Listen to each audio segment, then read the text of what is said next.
Ready? We sound like gold. Okay, Greg, we're going to do this a little differently today. Jody Chernesky here along with Greg Drevity. We're about 14 minutes away from opening face-off tonight in Game 2 of the best-of-3 semifinals between the visiting Knoxville Ice Bears and, of course, our Birmingham Bulls. Greg, there's so many things we can talk about before the game, and we'll get into it a little bit more as the game progresses. But the first thing I would like to talk about is the crowd as they come in. It's a Friday night. People work Monday through Friday, of course. It is Good Friday. But still, when you get home from work, most people leave work at about 5 o'clock. It's difficult to go straight from work to a hockey game for a 7 o'clock face-off. You almost would like it to be a little bit later. But the crowd is filing in. We're looking out the window now. It's not as much as I would like it to be, but I do know for a fact that by the middle of the first period, that's when the majority of the crowd will come in. Absolutely. So it should be a really fun atmosphere tonight, yeah? Oh, that's right, Jody. And that's the biggest thing where, you know what? Every Friday there's Bulls hockey, Jody, is a Good Friday. Yep. So it's Good Friday times 2 for me. But for anybody else, Jody, who's out there listening, pulling it up, listening to the Bulls on YouTube, if you're within 15 minutes of the Pelham Civic Center, drop what you're doing, make a beeline, and get down here for this hockey game, because I think that we are going to have a humdinger of a night tonight. The very most hockey that will be played in this building the rest of the season would be 3 games. So the season is beyond winding down. No matter what happens, there's 8 days left in the SPHL hockey season. It has been a really weird season for the Birmingham Bulls. We've been from the very first of the season, if you can remember, we were red hot. We were right on top of the league, and then something happened in November, and we started to fall, and we fell a little bit more. And then by January, we were teetering on not even being in the playoffs. Well, it's one of those things, Jody, where, you know what? Sometimes you have to go through a little pain in order to persevere and come out stronger on the other side. And I think that's that's kind of the storyline for the Bulls this year.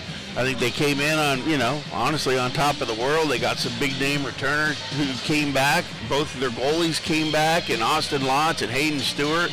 So you've got your top 2 goalies of the league last year, basically, give or take, coming back, and here you are, you kick off the start of the season, and you've already got it all figured out because you've got the core, the nucleus from the years before. Everybody gels, they have good locker room chemistry, and away you go. But then it's when the limbs start getting cut from the tree. You know what I mean? Yeah. And you get an injury, and you get a call-up, and you get this, and you get that, and so. And we said that we were sitting there in Knoxville. We didn't even realize it, just getting ready for the game as we pulled up the lineups that was in place in November through January for the Bulls was totally different. Well, not totally different, but 7 or 8 guys who are not in the lineup tonight were in our lineup. You had 19 guys on a given night in the lineup in the regular season, and we counted 7 that weren't even here anymore. So you're talking about, at the very least, a third of the team is different now. And as I said, things were bad in December and January and even February, but something happened in the middle of February, and I still believe you can trace it back to something called confidence. The team had one goaltender that they knew they could count on in Austin Lotz, and Hayden Stewart was out with an injury. We had another goaltender came in, and you and I both weren't impressed. He played a couple of games, and we couldn't wait for Hayden Stewart to get back on. Right.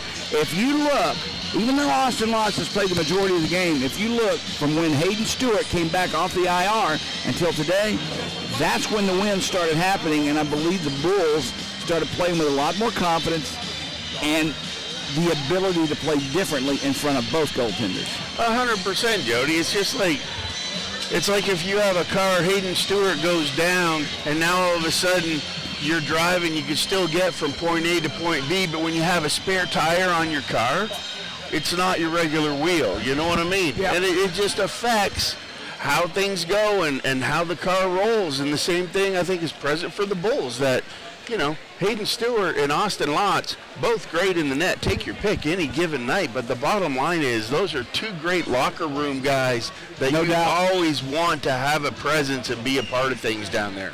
Well, and not taking away, I hate just talking about the goaltending for the Birmingham situation. I've always said that's the most important position on any hockey team is 100%. What's in the net. Your goaltenders are paramount. But let's give some credit to Coach Craig Simchuk and Coach Kevin Kerr. They held this together with the help of the leadership in the locker room when it could have been just as easy to say, okay, that's it. We're done, guys. Let's just get through here and get out. Something happened, and people started playing differently. They had a little bit different confidence. And I can't wait for you to hear the interview I had with head coach Craig Simchuk. We'll play between the first and second and third. He talked about that very point of some guys came in here in that period in the winter with no confidence, not little, no confidence. Right. And now everyone seems to have it. And it shows on the ice. The results are there. 100%. That's where, Coach Simchuk and Coach Kerr, they talk about the family and about, but go back to the Jamie Hicks days, Jody. That he had that same mentality of not making a whole lot of changes. You don't have wholesale yard sale changes, we call them, and bring in 5-6 guys at a time and things like that. Yeah. Then everybody's on pins and needles. But you're right. Talking about holding it together and making it happen this year, Coach Kerr and Coach Simchuk did a great job holding this thing together with duct tape and zip ties at times of the season, because unbelievable how far this team has come, especially in the last 2 months. Well, let's do this. Let's take a break. We come back. We'll start the actual broadcast itself. You and I are just so excited. We want to get on the air and start talking immediately. Come on and say hi, Joe. Yeah. That's what it's all about. Those of you who joined us early, thank you very much. Spread the word. For those of you who are not here and can't be here, turn us on. We're on YouTube Live for audio, and if you're on Flow Sports Hockey TV, enjoy that as well. We'll take a quick 30-second break. We'll come back with all the action. Jody Chernesky along with Greg Dreveny. Stay with us, everyone.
It's very easy to look ahead in life. Human beings always seem to look and to live for the future instead of enjoying the present and playing in the moment.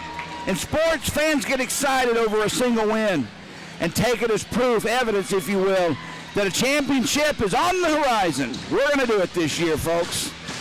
This is our year. Well, we tend to look at a stretch of games and make statements to each other like, this is it, this is finally our year, we're going to do it. I don't want to be that guy. But wow, this sure does feel like this finally could be our year for the Birmingham Bulls. And after the Bulls won Game 1 of the semifinals 4-2 in Knoxville on Wednesday night, we're back inside the friendly walls of the Pelham Civic Complex, where a win tonight clinches the series and reserves a trip to the President's Cup Finals of the Southern Professional Hockey League. But first, Knoxville is in the building tonight for 60 minutes of what promises to be war. Before anyone moves on to the finals, you got to get through Knoxville. It won't be easy. Birmingham comes into the game on an 11-game winning streak and have won 14 of the last 15 games. But in these short best-of-3 series, every game is exponentially important. One game can change the outlook and the outcome of the entire season. Hello, hockey fans. Jody Chernesky here along with Greg Dreveny for what will be a great night of hockey here in Pelham. Greg, Birmingham has been playing better than any other Bulls team in its near 50-year history, dating back to the World Hockey Association. What do we need to do in order to keep this train rolling? Win this series tonight, and then head to the finals next week. Jody, I think you hit it in that pregame script, and the key to it is exactly what you said with you have to stay in the present moment. And that's all you worry about. Every shift, second by second, that's how you live your life. You don't worry about tomorrow, you worry about right now. And that is the key. Not looking at who's playing in another city, not looking at when's the next game scheduled, what are we doing after the game. All those thoughts got to go away the second you step on that ice, and the only thought in your mind is going out there for 60 minutes and coming out of this game tonight with 2 big points. Remember what I said last week, and Craig Simchuk and I actually talked about it today too in the interview, about what Scotty Bowman said. You don't get to be a 9-time Stanley Cup champion not knowing what you're talking about. And he made it as simple as could be. It's just one shift, one period, one game at a time before you move on to anything else. 100%, Jody. It goes back into the days of back when I played. Every time I stepped on the ice, I assumed we were going to win. All right, we're going to pause for a second as we have the fans rising, and we'll have our national anthem.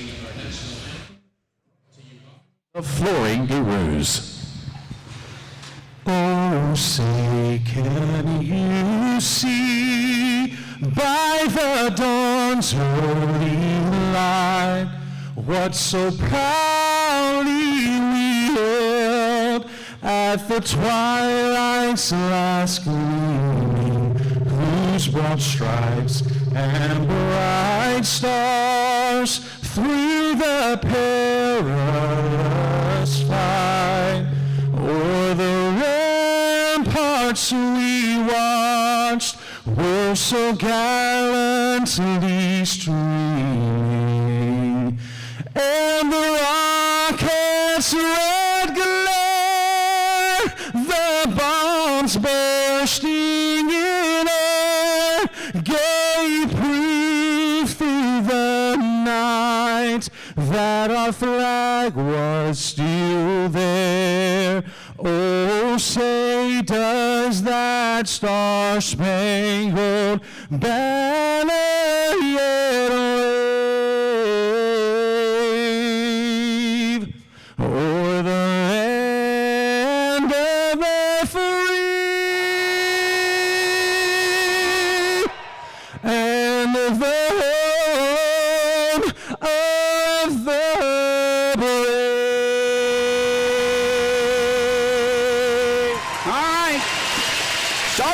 Tonight first for the thank you again to the Knoxville Ice Bears. Defensively, they'll go with Cody Schwartz. He'll be paired with Kyle Soper.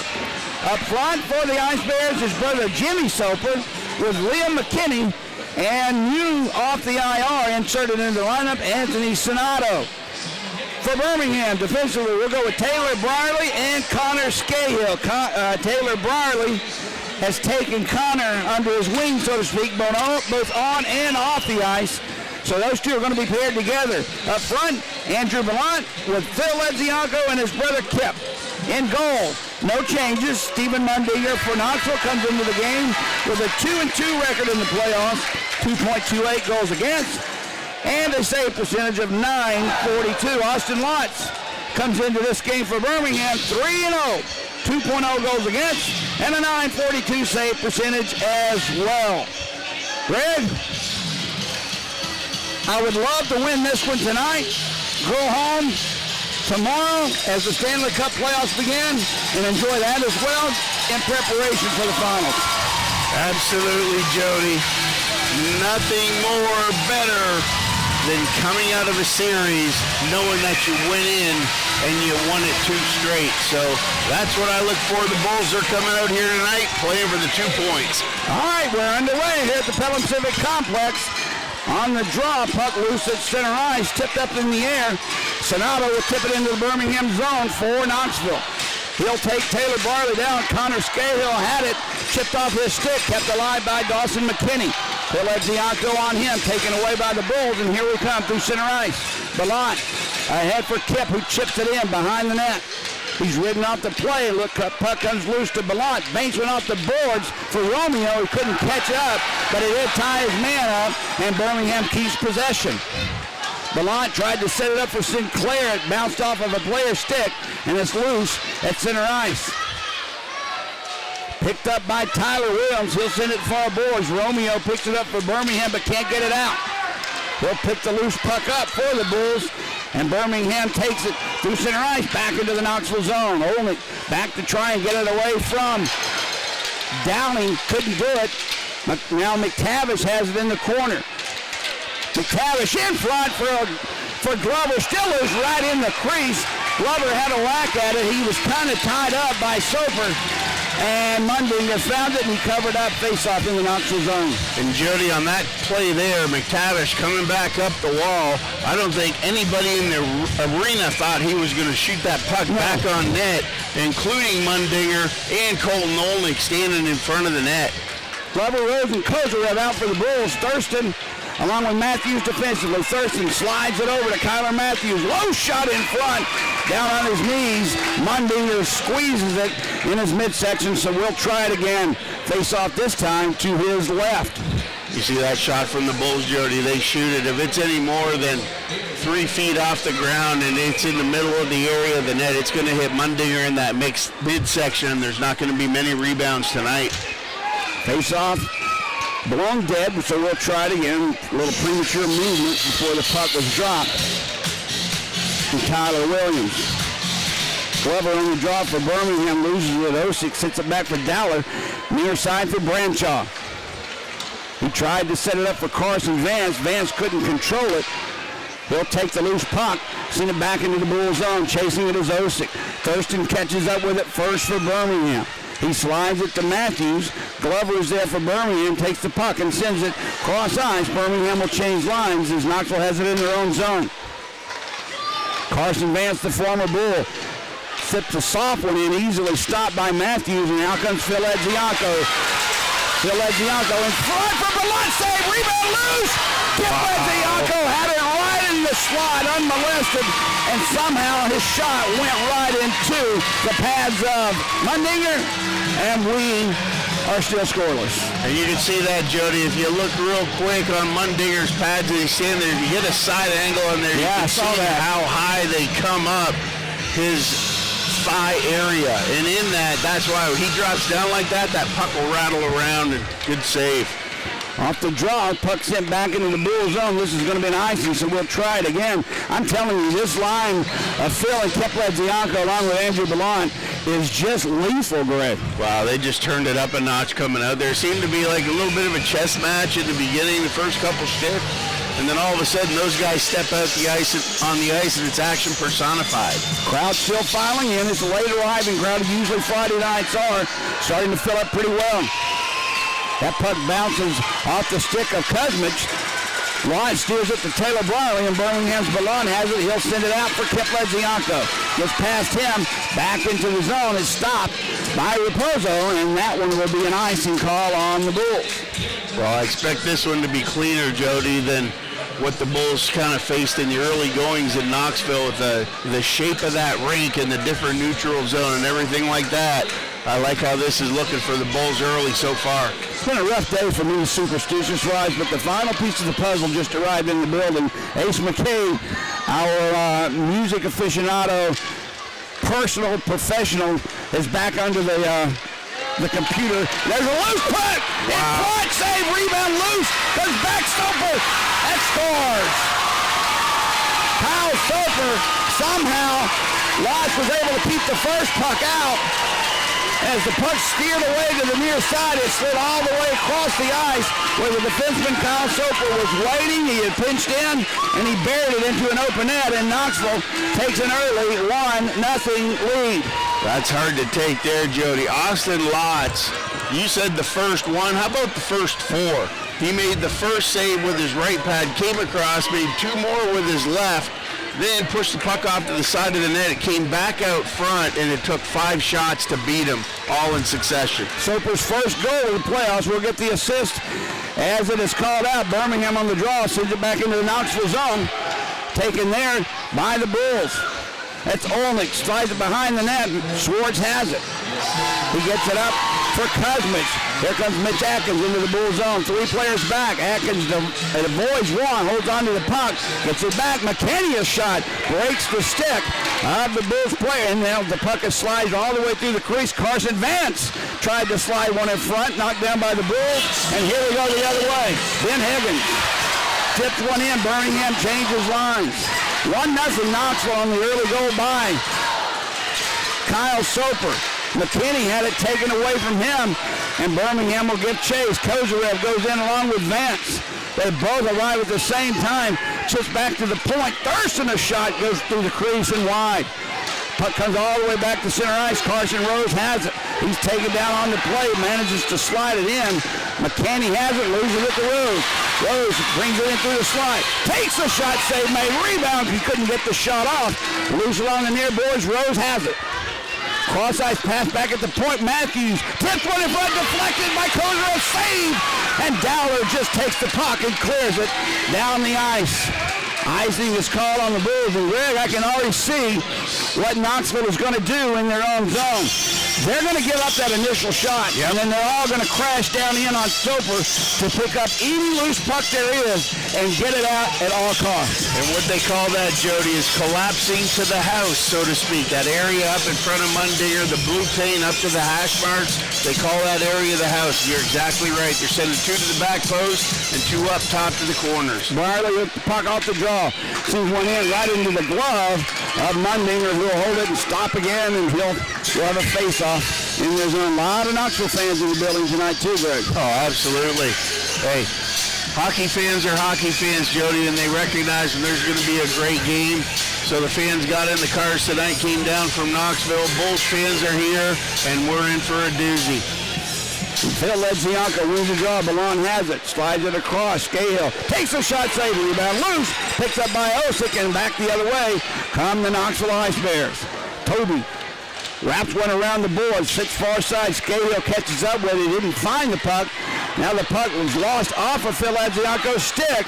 Set it up for Osick. He lost it as well, and Cahill has it for Birmingham. Chipped ahead for Phil Ledzianko. 2 men back defensively. Phil tries to cut through the slot. Does! Takes a shot. Stick save made by Mundinger. Now McTavish's shot goes around the net. Far side. Cam Toby has it. He'll slide it near side. And Higgins intercepts the clearing pass. Brings it right back in. Then Higgins curls right. Takes a shot. Save. Rebound is loose. Picked up by Osick. Tried to chip it out and does. And you can see, Jody, things are a lot more exciting when they keep the pucks away from Mundinger's gloves. Now the puck sent back into Knoxville zone. Played but not out. Mitch Atkins finally chips it free. Taken by Romeo ahead for Sinclair. He gives it up to Troy McTavish. Behind the net the puck goes. Sinclair catches up with it. Taken away though by Knoxville. Kozarev takes a loose puck in front. Sinclair has it. Couldn't get the shot off. Just hesitated just a second too long. Never got the shot off, and back comes Kuzmich. He'll send it in the Bull zone where it's stopped by Lotz. Now there's a shot. Glove save made by Lotz. He had to really hustle to get back in his crease. That was labeled for the top. Was that shot just taken from the near boards as the puck was loose? Lotz tried to clear the puck himself and got caught out of his net. Well, one of those situations, Jody, and I was just sitting here thinking to myself, what I do not like about the selections of uniforms tonight, I really like it when we were in Knoxville. The Bulls were in the all-white with the black. Knoxville was in the all-orange. They looked like the Cincinnati Bengals. To me, that pass by Austin Lotz going up the wall, he looks up the wall, he sees black helmet, dark shoulders, black pants, and he fires it up. thinking, that's my guy. It's not your guy. There's a lot of similarities at distance in these uniforms. I know that they're wearing creep, but watch them. Black helmets, black pants. You see what I mean? Yeah, I see what you mean. That's pretty deep level stuff there, Greg. Well, I'm a goalie, Jody. You know, we think on different levels. I actually love the uniforms, but I see your point, and it's logical. Could be the lighting too, but I'm saying, you know what I mean? Yeah, I see what you're saying. They look very dark. There's black helmets, black lids, black pants that Knoxville is wearing, and all black for Birmingham. Yeah, it can get lost. Face off to the left of Austin Lodge. Picked up. That's Mitch Atkins. He'll cut behind the net. Wraparound goes completely through the crease. Kept alive by Carson Vance. Save made. Rebound cleared to the corner by Thurston, who was laying there. Yep. Luckily, Thurston was there. Kuzmich has it. Knoxville really applying the pressure. Now Dallard sends it right back to Kuzmich. Backhands one, trying to get it through the crease. It'll come near side where it's taken by Knoxville. Kuzmich has it. Kuzmich still holding on to the puck near board. Slides it behind the net. Atkins will pick it up. Chipped away from him by Rose. Comes to Kozarev and Birmingham clears. We hurry 2-on-1. Carson Rose left side. Glover has it. Glover tied up. Got the shot off. Easy stick save made by Mundinger, and here comes Kuzmich the other way. 3 Bulls back. Kuzmich can't get past any of them. He'll just slide the puck in. Played along the near walls. Phil Ledzianko chips it behind the net for Matthews. Matthews ahead for Ledzianko. Picks it up. Sends the pass in front. The line had it poke checked away, believe it or not, by Mundinger. He was all alone, and McKinney drops it back for Soper. He gives it up. There's Sonato with a shot, goes high and wide. Ballant picks the puck up for Birmingham. Really flying end-to-end action here tonight in Pelham. Well, you can see Knoxville, Jody. They've definitely brought it. Here comes Phil Ledzianko. Drops it back for Ballant. Thought about it. Then takes the shot into the midsection of Mundinger, and he'll hold on. Squeeze it with that belly in the glove.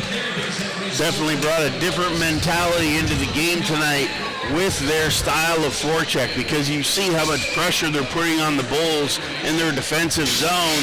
And when you send 3 and 4 guys down low, it's very exciting hockey.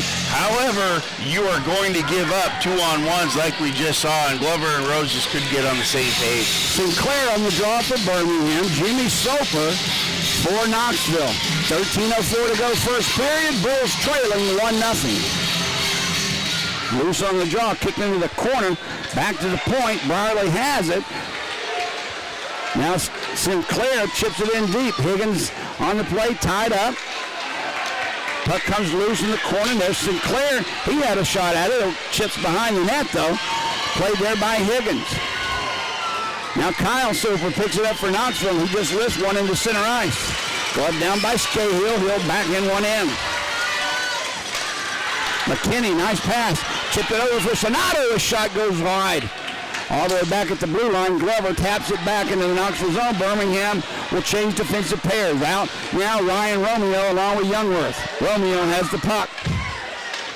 Glover tips one in. Picked up by Kyle Soper. A wrap one around the boards.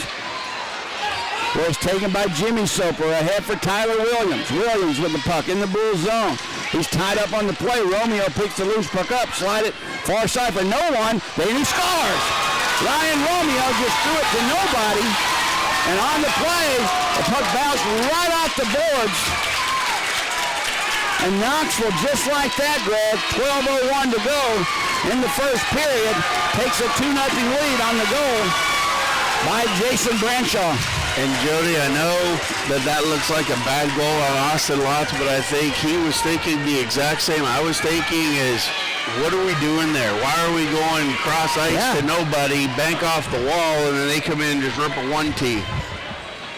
That's Branshaw's first goal of the playoffs.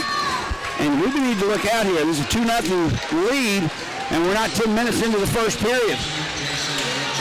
Here's the call. Unassisted goals. Unassisted goal, of course, because that puck was sent to an empty place by Ryan Romeo. And, I mean, he's trying to get the puck out of danger. I get it. Do you think it was just a spinorama and he thought he was facing north and threw it east? I think he thought he had not as much time to get rid of the puck as he did, so he wanted to get it off the stick where most of the Knoxville players were. Problem was it bounced off the board and gave enough time for Branshaw to come in and smack one by lots. Well, like Grandma always said, Jody, it's time to pull up your socks. 12-6 shots on goal. Birmingham out shooting Knoxville, but trailing in the game 2-0. Ballant sends one in to the Knoxville zone. Kepledzianko was there, so no icing. Dowler as well. Now they're tied up with Carson Vance. He gets it back to Williams, and Williams sends it into center ice. Birmingham needs a goal in the worst ways here. Ballant backhands one in. He'll come off the ice for a change. Carson Vance behind his own net, watched by Kepledzianko. McTavish out with his brother Phil as the line juggling has begun. Mitch Atkins has the puck in the Bull zone behind Austin Lutz. Briley ties him up. Atkins still holding on to the puck. He reaches that stick out. A centering pass never connected for Kuzmich. Birmingham comes the other way. Off the stick of Olnick. Scahill muscles Kuzmich off the puck, and Olnick puts it into the Knoxville zone. Puck tied up at the center ice stripe in front of the scorer's table, brought into the Bull zone. Shot sent in. Lott stops it and leaves it for Sinclair. Wraps one around the boards. Raposo keeps it alive. Drops it back. There's a shot deflected off looked like the face of Sinclair and out. Side of the head. Briley will just send it in for a wholesale line change for the Bulls. Raposo has it behind his own net. He'll start the play to Cam Toby. Long pass at center ice, connects with Atkins. Nice touch pass over to Kuzmich, takes the shot. Deflected by Youngworth, never made it onto Lotz. Kuzmich has the puck. Chipped away from him by Glover, and McKinney has to go back into his own zone to pick it up for the Ice Bears. Near side for Cody Schwartz.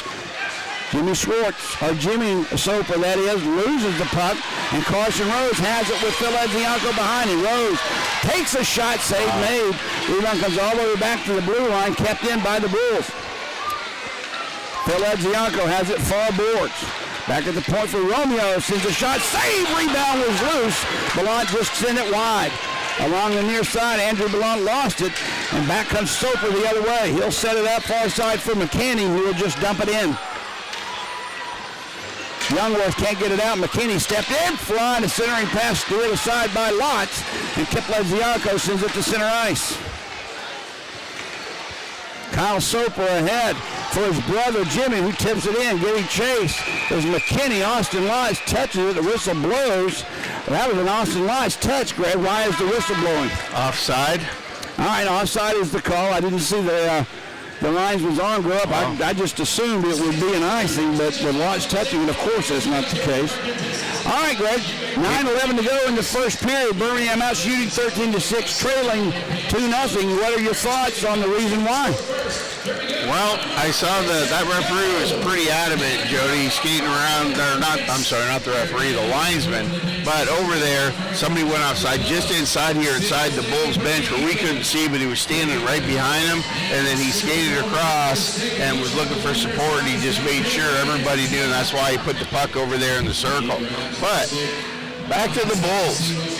A giveaway, really, the culprit in this. Well, and that's where, like, the Bulls, Jody, in Knoxville, they came out and they took it to Knoxville. They were moving their feet. They were making it happen. And don't get me wrong, in the offensive zone, there have been spurts where the Bulls have been on fire tonight, but that is by far their best zone. As they seem to move backwards in their defensive zone, it's like the speed and the footwork and the movement and activity, I guess, is the best way. Just doesn't seem to have that same jam that they have in the offensive zone. We do know that Knoxville has altered the way they play in the defensive zone. They're helping out Mundinger tremendously by crashing the net, collapsing down, as you say, and making sure that if there is a shot, a second shot, it's usually deflected wide. There's so many sticks and bodies in the way, it's hard to get it back on net. We'll have another whistle. We'll come back down on the icing. So what do you do if you're Birmingham to combat that? It's easy to say just send more people, but doesn't that defeat the purpose of no open ice? I mean, it's not about sending more people. I think it's about just you have to identify where these guys are for Knoxville. You have to get them in and stick with them. That's shot around the side by McTavish. Higgins picks it up along the boards in his own zone, tied up by 4 players. Under Vance and Higgins, McTavish as well. Puck squirts free, back out at the point. Tyler Williams has it, sends it for Dowler. Brendan Dowler, slap shot, save made by Lutz. That made it through. There's another shot, goes just wide for Knoxville. Puck played by Matthews. And finally, Olnick has it. He'll chip it ahead. Higgins had it off, roll off his stick. Carson Vance picks the loose puck up. He'll skate left wing side. Sends it center ice, tipped by the Bulls. And here comes Kozarev. He'll have a chance. Kozarev in front. Never got the shot off. Tried to go backhand forehand, but just ran out of real estate. Birmingham's Rose has it. Backhand's one at the point for Matthews. His shot off the side of the net. Glover picks it up to the Bulls.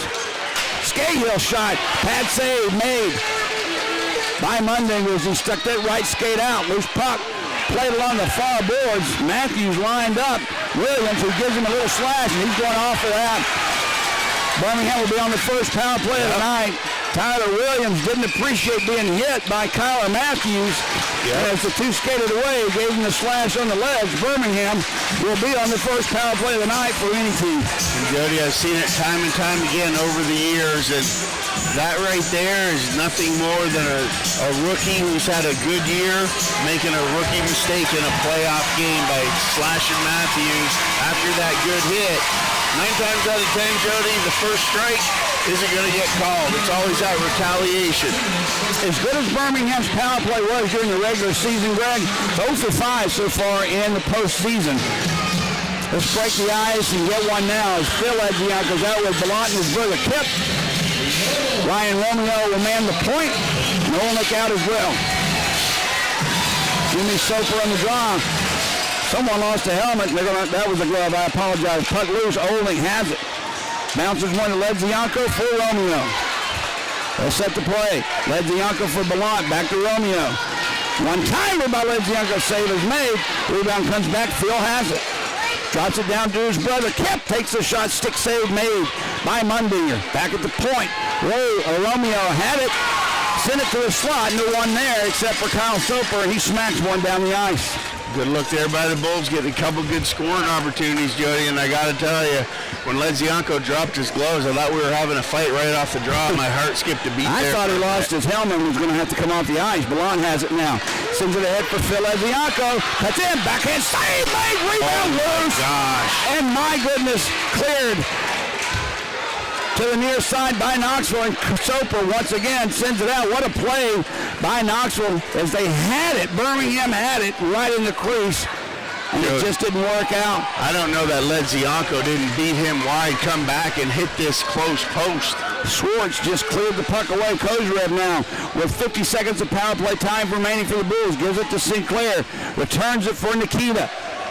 He's watched by Toby, slides it deep. Sinclair in front, takes the deflection, save is made, rebound cleared side. Rose sends it back to Barley, far side Kozarev, return to Rose. Rose nowhere to shoot, but cuts behind the net.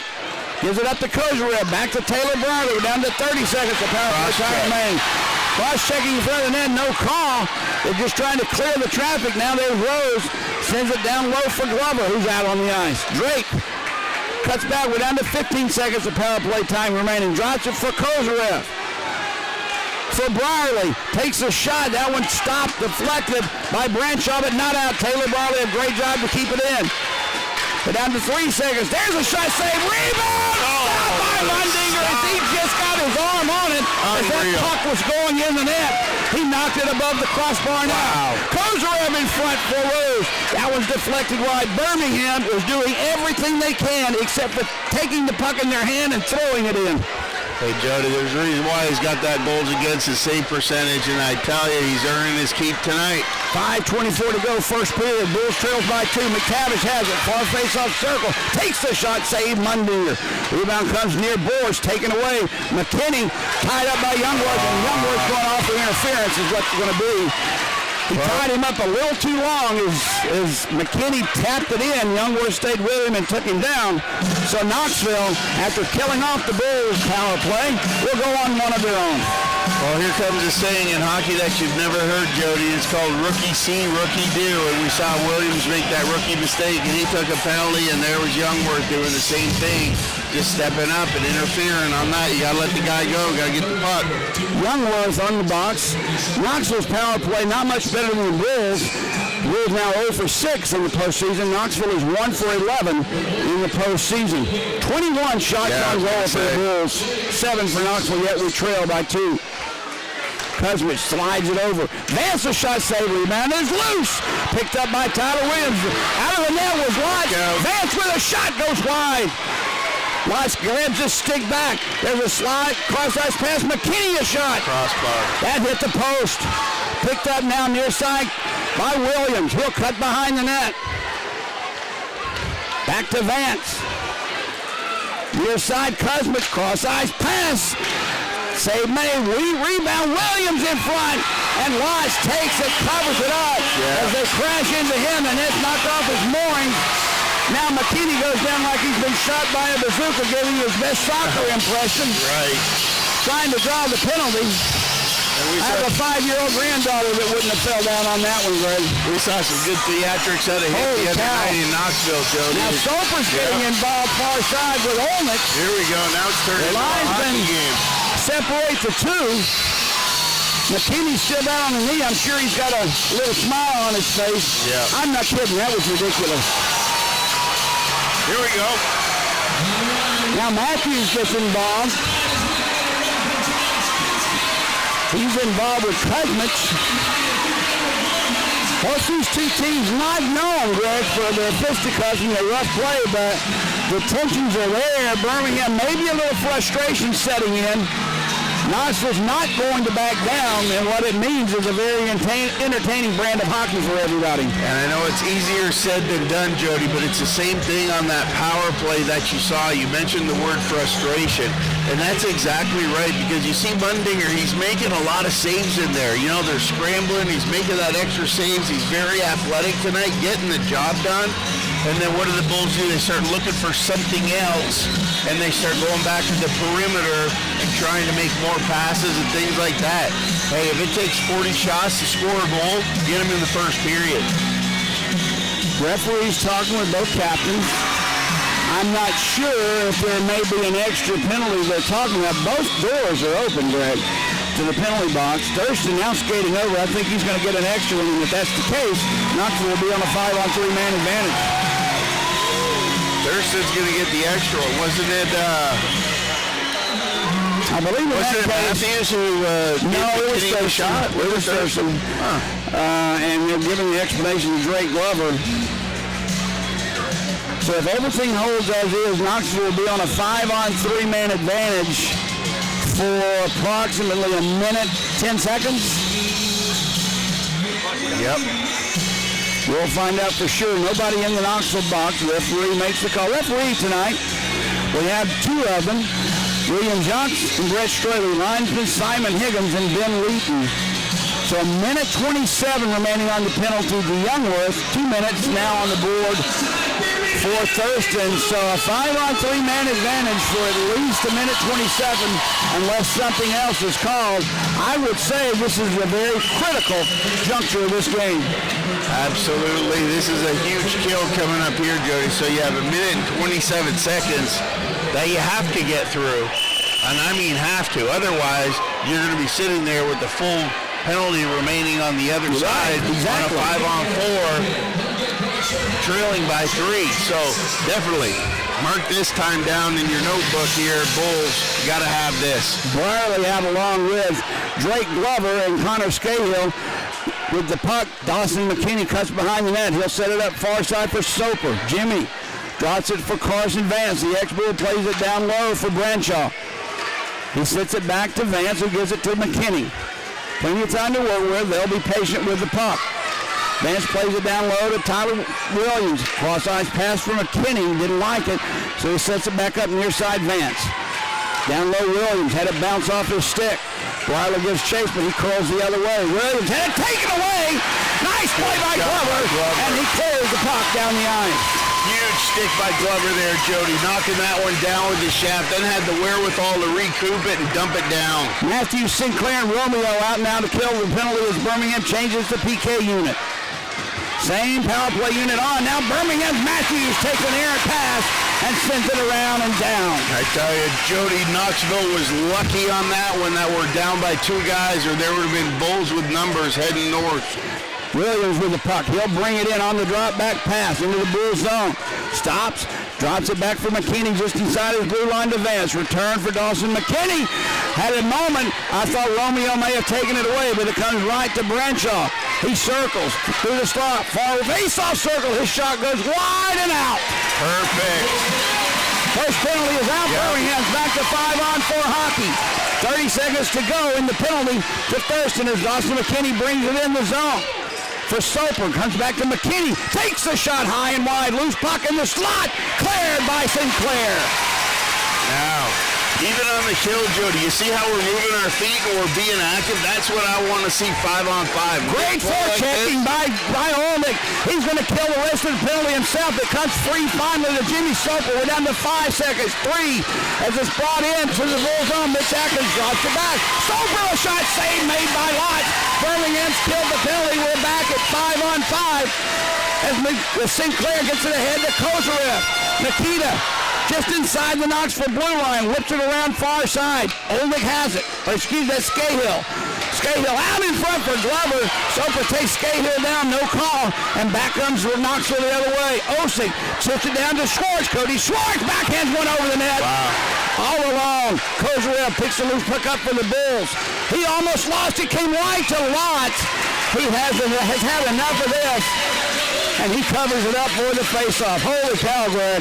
What a heck of a 2 minutes that was. End-to-end action, Jody, and that right there is an energy booster for the Bulls. To come out of that 5-on-3 unscathed and then going down and turning into action for your own, down in the far zone, they got to keep building off that, try and get one here in the last 2 minutes. Off the draw in their own zone, Birmingham has it.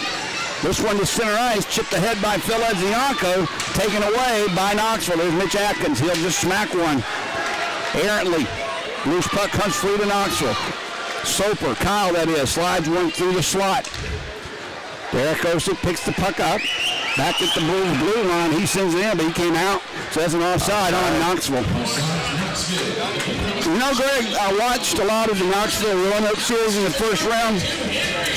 And I remember, I believe it was 22 shots on goal Roanoke put in on Monday in one of those games, and he came out, and that was the game he had a 2-0 shutout. Yep. They've been here before where they've given up a lot of shots on goal, and I don't really think they care. As long as they get the loose puck and clear it away from danger, they'll give you that first shot. There's a backhand shot. Score. They're going to wave that one off. But, Greg, that puck was shot right at Austin Lotz from behind the goal line, and it really looked like it deflected in off of Austin into the net. But he covers it up. They're going to look at this. I have no doubt in my mind they'll look at this. But the referee was right there on the spot, and he waved it off. The referee did call it, Jody. As soon as he loses track of the puck, the ref has to blow the whistle. Right there, he can't see it. And that's why he waved it off. Greg, I can't see. We're looking at a scoreboard replay, which isn't perfect. The referee's talking to both captains now. I'm putting myself... That was close, Greg. On the ice, Jody. That referee, when he's in the corner on that goal line and Lotz is down and that puck is between his legs, even though the Knoxville player had full view of the puck, if the referee loses sight of the puck, he has to blow the whistle. But you look at a replay, if the puck's across the line, he can reverse the call. Right. He didn't. He waved it off before the Knoxville player could get to that open puck.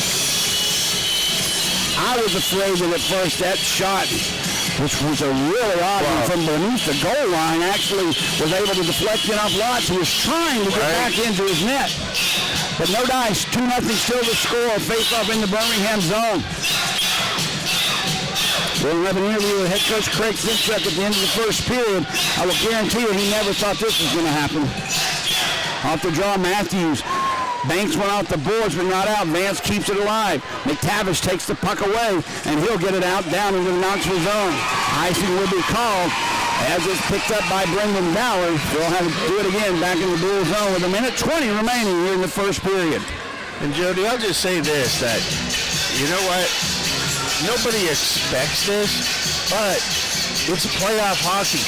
You have to expect the unexpected. And the biggest thing the Bulls can do right now is forget about their being down 2 and just go back to playing their style of hockey where they have their composure and they don't panic. If they panic and persevere, they will come through this the other side. Off the draw, puck slides into the near boards. Kyler Matthews there first. Schwartz ties him up.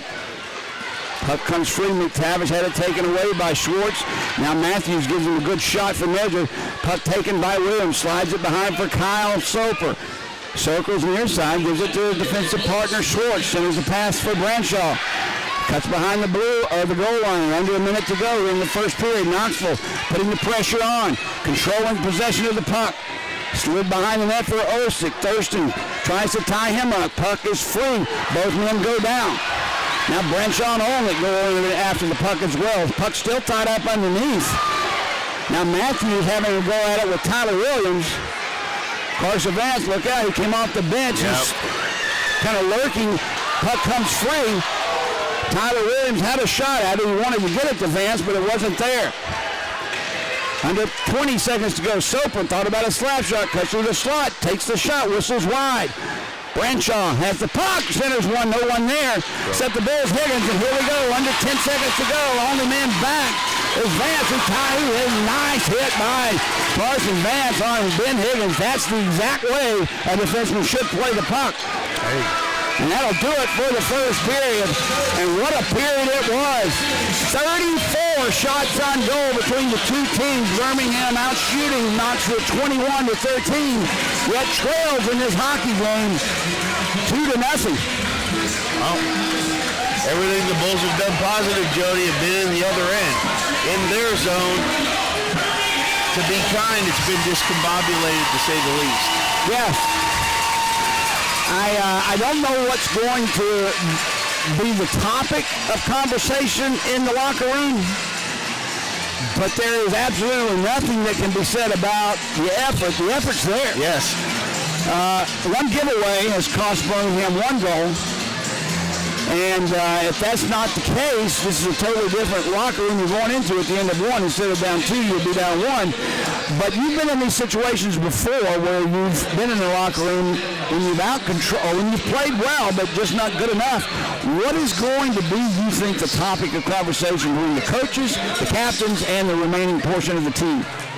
I think it's just going to be everybody settle down.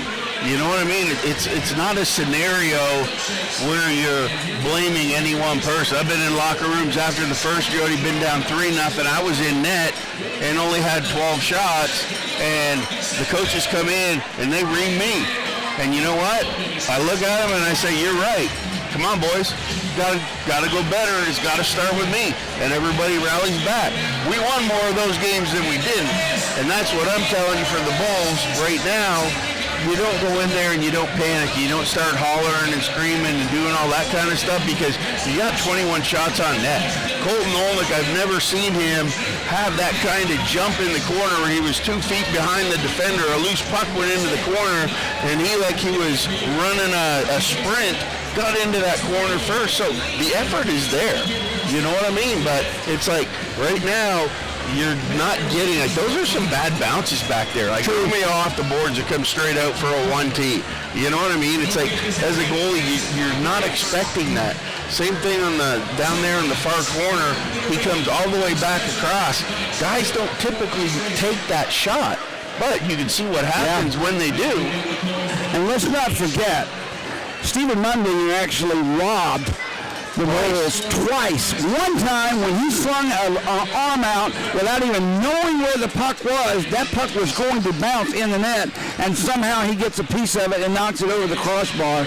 Sometimes I guess you got it, sometimes you don't, but my goodness. Well, and to that same tune, Jody, I mean, it's only a matter of time. You know what I mean? Like what Mundinger has right now, Austin Lotz has had for the last 12 games. I mean, he's just been on fire and everything has gone his way. You know what I mean? Everybody's human, and you're starting to see right now some of that magic is gone. So what happens? You got to keep working hard, stay true to the cause, and the magic will come back. Let's give Knoxville some credit. Even though they've given up 21 shots on goal, they're working their tails off in front of Mundinger to make sure there's no easy goals just laying there in the crease. Right. And Birmingham really needs one of those right now. But that's the difference, Jody. Knoxville is active in the defensive zone. Birmingham is active in the offensive zone. You see what I mean? Knoxville, they're okay in our zone, but the Bulls aren't matching that intensity that they have in the offensive zone, and that's why Knoxville has, they got 2 goals. All right, we're going to take a break and come back. Head coach Craig Simchuk on the interview. Jody Chernesky along with Greg Dreveny. Score at the end of 1 period of play. Knoxville 2, Birmingham nothing. Stay with us, everyone.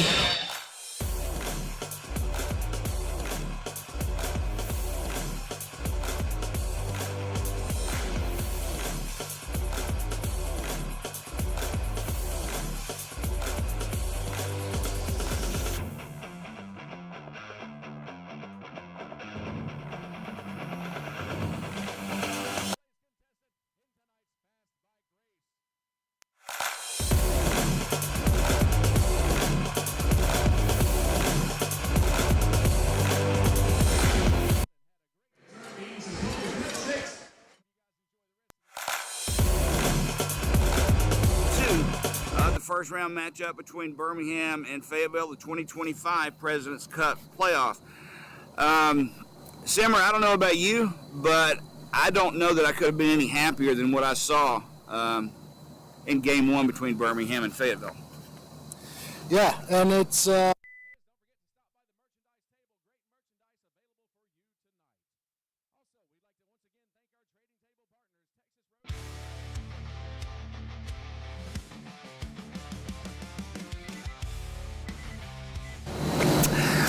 Okay, Jody Chernesky here along with head coach Craig Simchuk. Game 2 of the first round match.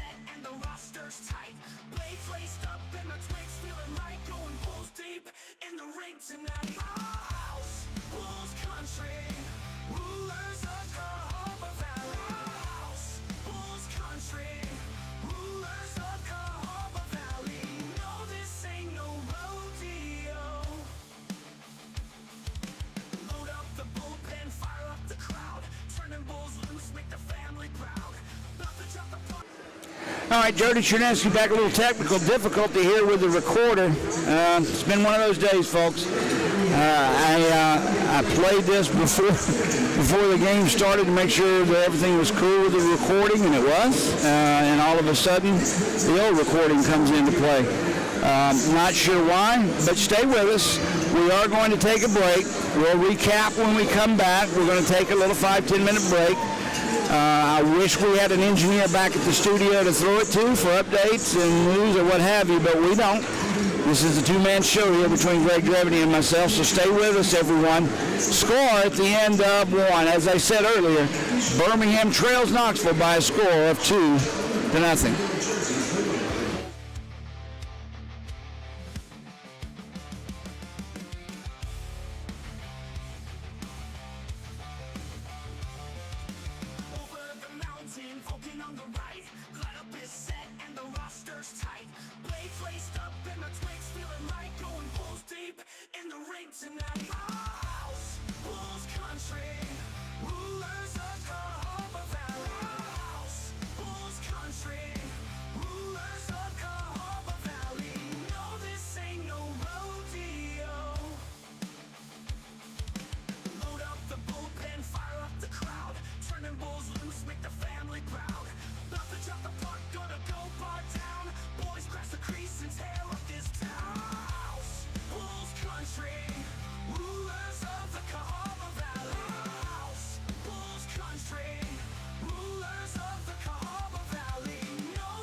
Symbols light the lamp and the good gods win. Steel our lives and hearts on fire. Every goal takes us higher and higher. In the valley under the stars so bright, we fight for glory, we fight tonight. Our house, Bulls country, rulers of Cahaba Valley. Our house, Bulls country, rulers of Cahaba Valley. No, this ain't no rodeo.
Negativity can start creeping in your mind and you gripping your stick a little tight, but I think the maturity of our leaders, and I mean guys like Drake Glover, Stewie on the bench, Rosie, Oli, they weren't panicking. They were calming everyone down, and guys just need a big shift. We know what to do. Get the puck deep and go to work. So I think it was all on them, the older guys leading the way, especially with their demeanor on the bench and calming everyone down. Staying on the line of the confidence, how far is the distance between being confident and being overconfident? It's a thin line. It's really a thin line, and it's funny because I've had conversations earlier in the year about players having no confidence, and those are one of those things. The old cliche, it's like a waterbed. They're easy to get into, hard to get out of. So when you're on the flip side, when you're playing with a lot of confidence, you want to maintain that level. You don't want to get overconfident or cocky, and you still have to put in the work every single day. you're having the success and the results because of the details and the work that you're putting in prior. So that's, once again, that's what we're telling the guys, and it seems to be working for right now. The only thing, if I could point at anything that would concern me, is we seem to be a little top-heavy in our production. Beyond the Ledziankos and Ballant, there's not a lot going on underneath of that. There's participation and there is contribution, but not at the level we saw from these guys during the regular season. What is it that you can at least convey to those players to give yourself where you're not really facing a defensive line every time your top line gets on the ice? The biggest message, and we talked to every line separately this morning, is you have to bring something to the table. If you're not getting the bounces or you're getting a matchup against their top D pairing, you have to be able to provide something positive to the team, to the game. If that means you're absolutely spotless in the defensive zone, that means you're blocking shots, killing penalties, finishing checks. Those are all things that you can manage as a player. You can't necessarily get the goal that goes off the post and in. Sometimes it goes post and out. That's puck luck, but you can control certain aspects, your attitude and your work ethic. So that's what I've told players since day one. There's always two things that you can control, and worry about those. Once you take care of those, the results will eventually come. Is there more pressure in a possible deciding series game like tonight? Is there more pressure at home, or would you rather be on the road? I mean, anytime in playoffs, you always want to take advantage of playing in your own building with your fans, sleeping in your own bed. So I certainly think that there is pressure, but we'd rather be here than on the road. We played well against Knoxville Wednesday night up there. Do you expect their style of play to be adjusted in any way to combat what you were able to throw at them in Knoxville? I know they're going to work, and that's the thing. I'm not saying that they don't have skill guys. They certainly do. They don't necessarily have the top leading scores of the SPHL, but they get by on hard work, physicality, and everyone buying in. So once again, they're a desperate team, and they're going to be dangerous. We know that they're coming out hard, and they're going to get pucks deep and finish checks right off the bat. We have to be on our toes. We have to be ready for anything that they throw at us, and then combat it. Like we can't just sit back and play not to lose. We have to dictate the pace of the game, and we want to play to win, not to lose. So there's a big difference.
Jody Chinesky back live at the Pelham Civic Complex along with Greg Dreveny.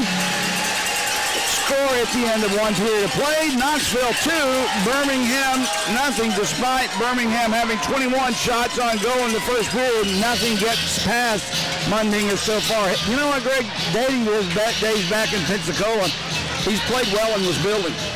Oh, absolutely. And Mundinger's having a heck of a night, Jody, and I think that interview with Craig Simchuk in between periods really summed it up. Some nights you have puck luck and some nights you don't.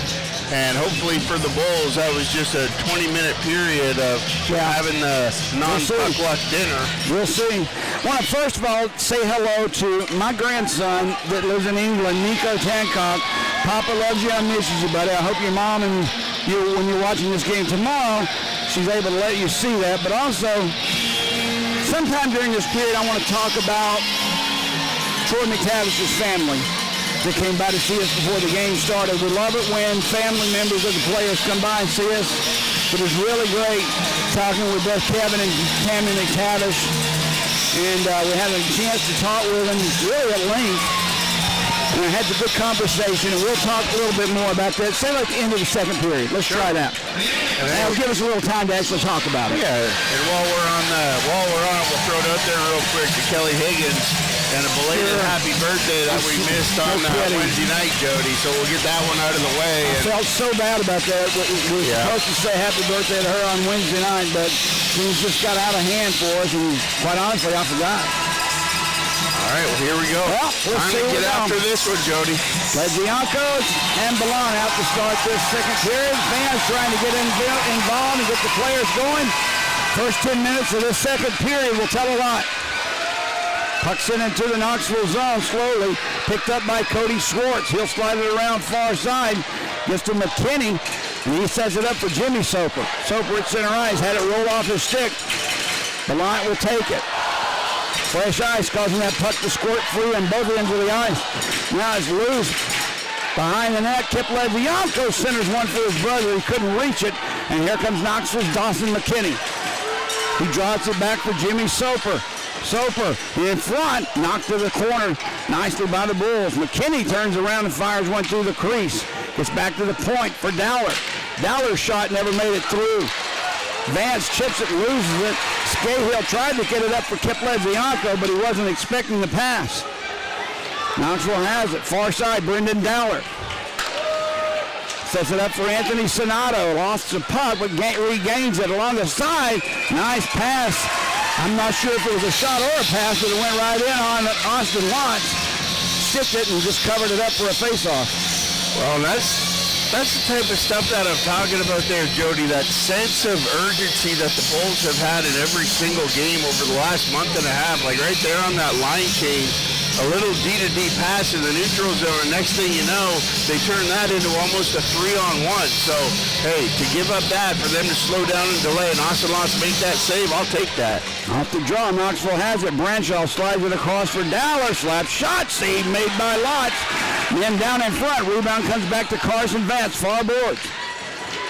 Vance has it. Behind the net, centers one right through the crease. McTavish there first. Chips it behind the net for Youngworth. Slides one, but not out. Vance squeezes the board, keeps it in, gives it to Osick.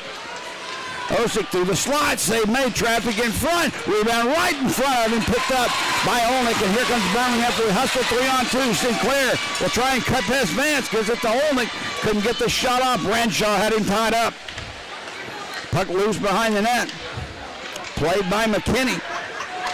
Good job by Glover to keep it in. Couldn't avoid the hit though by Raposo. I said McKinney, it was Raposo. There's a pass for Carson Rose. He fires one off the leg of Vance. Mundinger steals it to the corner, and back come Knoxville. Tyler Williams brings it into the Bull zone. Gets past one, cuts behind the net. Thought about a wraparound. He holds on to the puck though. Still with the puck, far boards now. Fans on the shot. Now he slides it in front. Taken away by Thurston. His pass is intercepted though by Raposo, who will fire it right back into the Bull zone. Mitch Atkins with it. Sends one near the net, deflected into the corner. Comes back to Toby, who sends one in, gloved by Lodson. Greg, I've noticed something. Knoxville's doing nothing more than just taking the puck off their stick and firing it just to see what happens. They don't care if it's 100 feet wide or right on net. They're just shooting the puck at Austin Lotz. Well, like you always said, Wayne Gretzky made the comment, the only goals you don't score are the ones you don't shoot. Knoxville up 2-0 on the Bulls. have the face-off. Mitch Atkins shot deflected into the corner. Far boards now played behind the net. Branshaw centers one, steered aside by Lotz. Kept in by Knoxville Schwartz. Puck comes free to the near side. Kipledzianko gets it out, but Knoxville just brings it right back in. Barlow will have to hustle and pick it up before Olsen does. Olsen actually sticks it around to the side where Branshaw or Kuzmich has it. Sends it right back. Now Atkins has it. His shot looking for a deflection goes wide. Schwartz now, far side, tied up by Ballant. Still holds on to the puck. Comes free to Mitch Atkins, sliding over for Soper. He risked one through the slot, nobody there. It was deflected by the Bulls defense, and Ballant backhands one back into the Knoxville zone. Played by Schwartz. Kipledzianko chipped it for Ballant. Now he has it behind the net. He'll circle in the face-off circle. Youngworth pinching in has it. Slides it back behind the net for Phil. He's watched by Kyle Soper. Jimmy Soper takes that away as Birmingham changes lines. Schwartz has it. Nice play in front. Oleg had the puck on his stick. Couldn't get it past Youngworth. Or excuse me, that was Higgins with a shot. Save made again by Mundinger. And holy cow, Greg, there's at least 4 to 5 different chances Birmingham could have easily scored on either of them. That was another. Well, Jody, for the first 3 minutes, what you saw Knoxville doing, they came out and they've been puck hungry.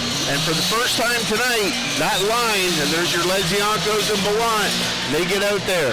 They start cycling it down low. They get on their horse. They have a strip below the goal line, throw it up front, and they have an excellent scoring opportunity. That's Bulls hockey. Off the draw, puck loose in that face-off circle. Chip back, Romeo will keep it in. He'll tip it behind the net. Picked up by Schwartz. Off the skate of Kuzmich, who delivers a hit to Youngworth. Why that's not interference, I don't know. But an offside will be called on Birmingham as Olenek was in ahead of the play. Greg, why was that not an interference call? Well, I'm not sure, Jody. The only thing with that coming is in the neutral zone, away from the play, but nonetheless, there was body contact. No puck was around. I think at this point it's playoff hockey. We're just going to get a... That's okay with me. I'm all right with that, as long as it's both ways. Yep, let him go. Dowler sets one up, tried to hit it for McCanny. It's off his stick, played behind the net by Youngworth. Birmingham's Youngworth starts to skate away in his own zone, gives it far side for Rose. It bounced off his stick, and Knoxville chips it ahead to center ice. Jimmy Soper tried to put it in the Bulls zone. It's chipped away from him, deflected, and Romeo sends it far corner. Line change again for the Bulls. Dowler banks one out the boards down the ice. This is going to be icing is called. So now Birmingham will get to put who they want out on the line. It looks like Leziankos are out with Ballant, which has been their main scoring line since the playoffs began. Well, this is where you want to capitalize, Jody. Knoxville on that icing. They don't get the line change. Bulls get the personnel out there that they want to. We'll see what they can do with it. I don't think Knoxville minds icing the puck either, Greg. No. They'd rather have a face-off in the zone than allow Birmingham to put the pressure on. Puck was dropped, but we'll do it again. Premature movement again before it was dropped. Yeah, there wasn't much movement after that one came clean back to the point, was it? I wasn't going to say that, but I was thinking it. Off the draw, picked up by Knoxville's Dowler, and he'll clear it. It gets past the Bulls defense. Matthews will go back, and another icing is called on Knoxville. We'll try it again. Good job by Matthews there, Jody. That's what I mean about the heads up. You know what I mean? It plays like hustling back to touch that puck. Because if he doesn't and McKinney gets there first, you got a problem on your hands, and now you got another one of those things the goalie's not expecting us to lose that battle back for the puck. So good effort by Matthews. More of that. Phil Lezianko on the draw for Birmingham. Jimmy Soper for Knoxville. To the right of goaltender Stephen Mundinger, who's been on top of his game tonight. Lucky or not, the puck hasn't been in the net. That's right. Puck is dropped loose there in the slot. Tipped ahead by McCanny, and Matthews had to retreat. They put it right back in. Dowler has it. Sends it right back out. Ballant goes a hit from Dowler back for Phil Lezianko. His shot. He didn't get all of it, Greg. Puck is loose in the corner, played behind the net. Birmingham doing some yeoman's work for checking now hard. Kipledzianko fighting. Has the puck, slides it behind the net for McGregor Sinclair, who's on the line now. Back out to Matthews. Looks for a deflection in front. It was there. Skate save made by Mundinger. Played along the near boards. Higgins checks his man. That was McKinney, but the loose puck picked up by Jimmy Soper. Brings it into the Bull zone. There's a shot taken by Schwartz. Save made by Lodge. Rebound loose. Sinclair will skate away with the puck. McGregor cuts left.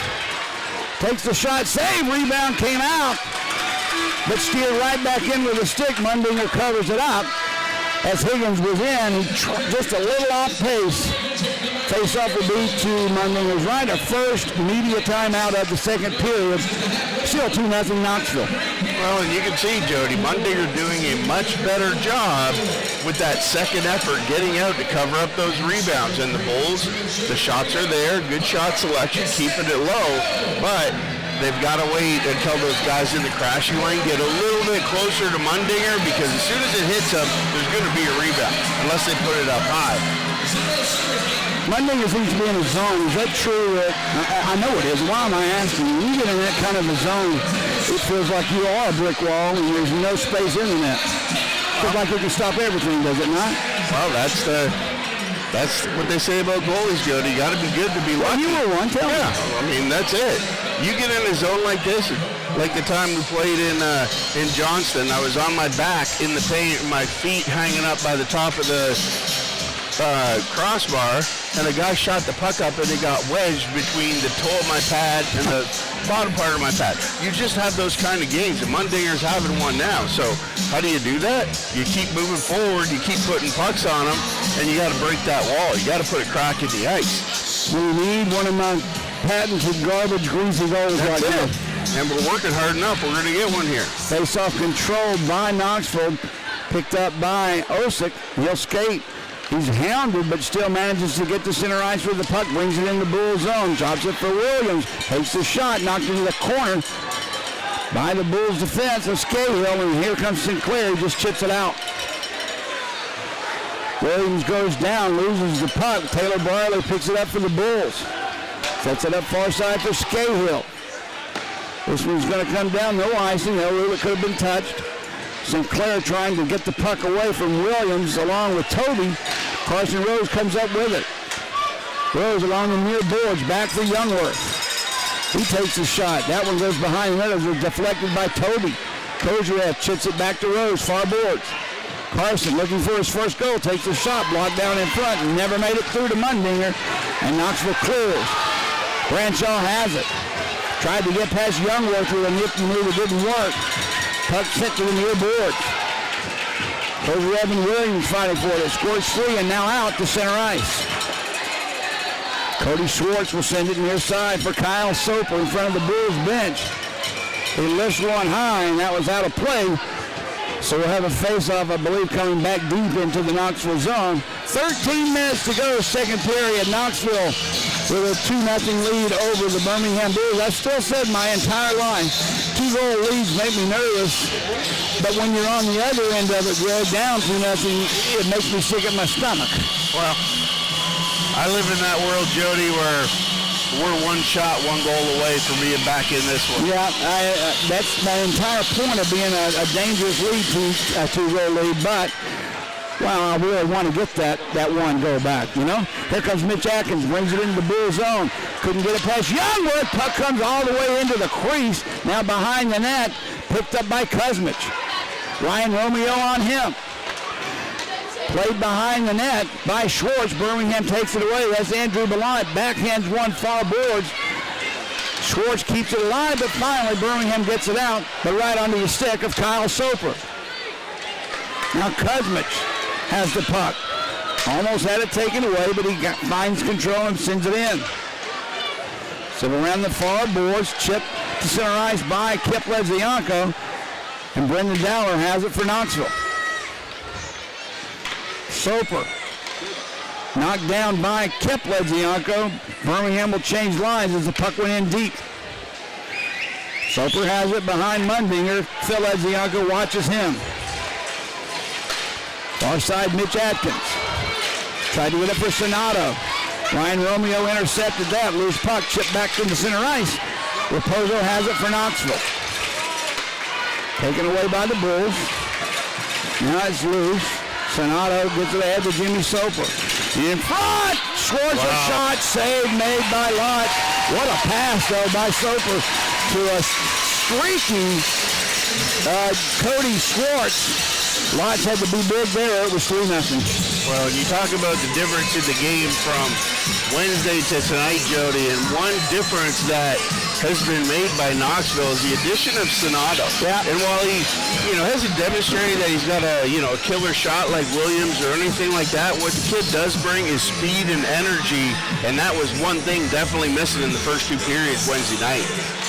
Off the draw, comes back for McKinney, who couldn't get it off. Now he tries it again, still blocked by the Bulls defense, and Higgins comes out with the puck. He'll send it in deep.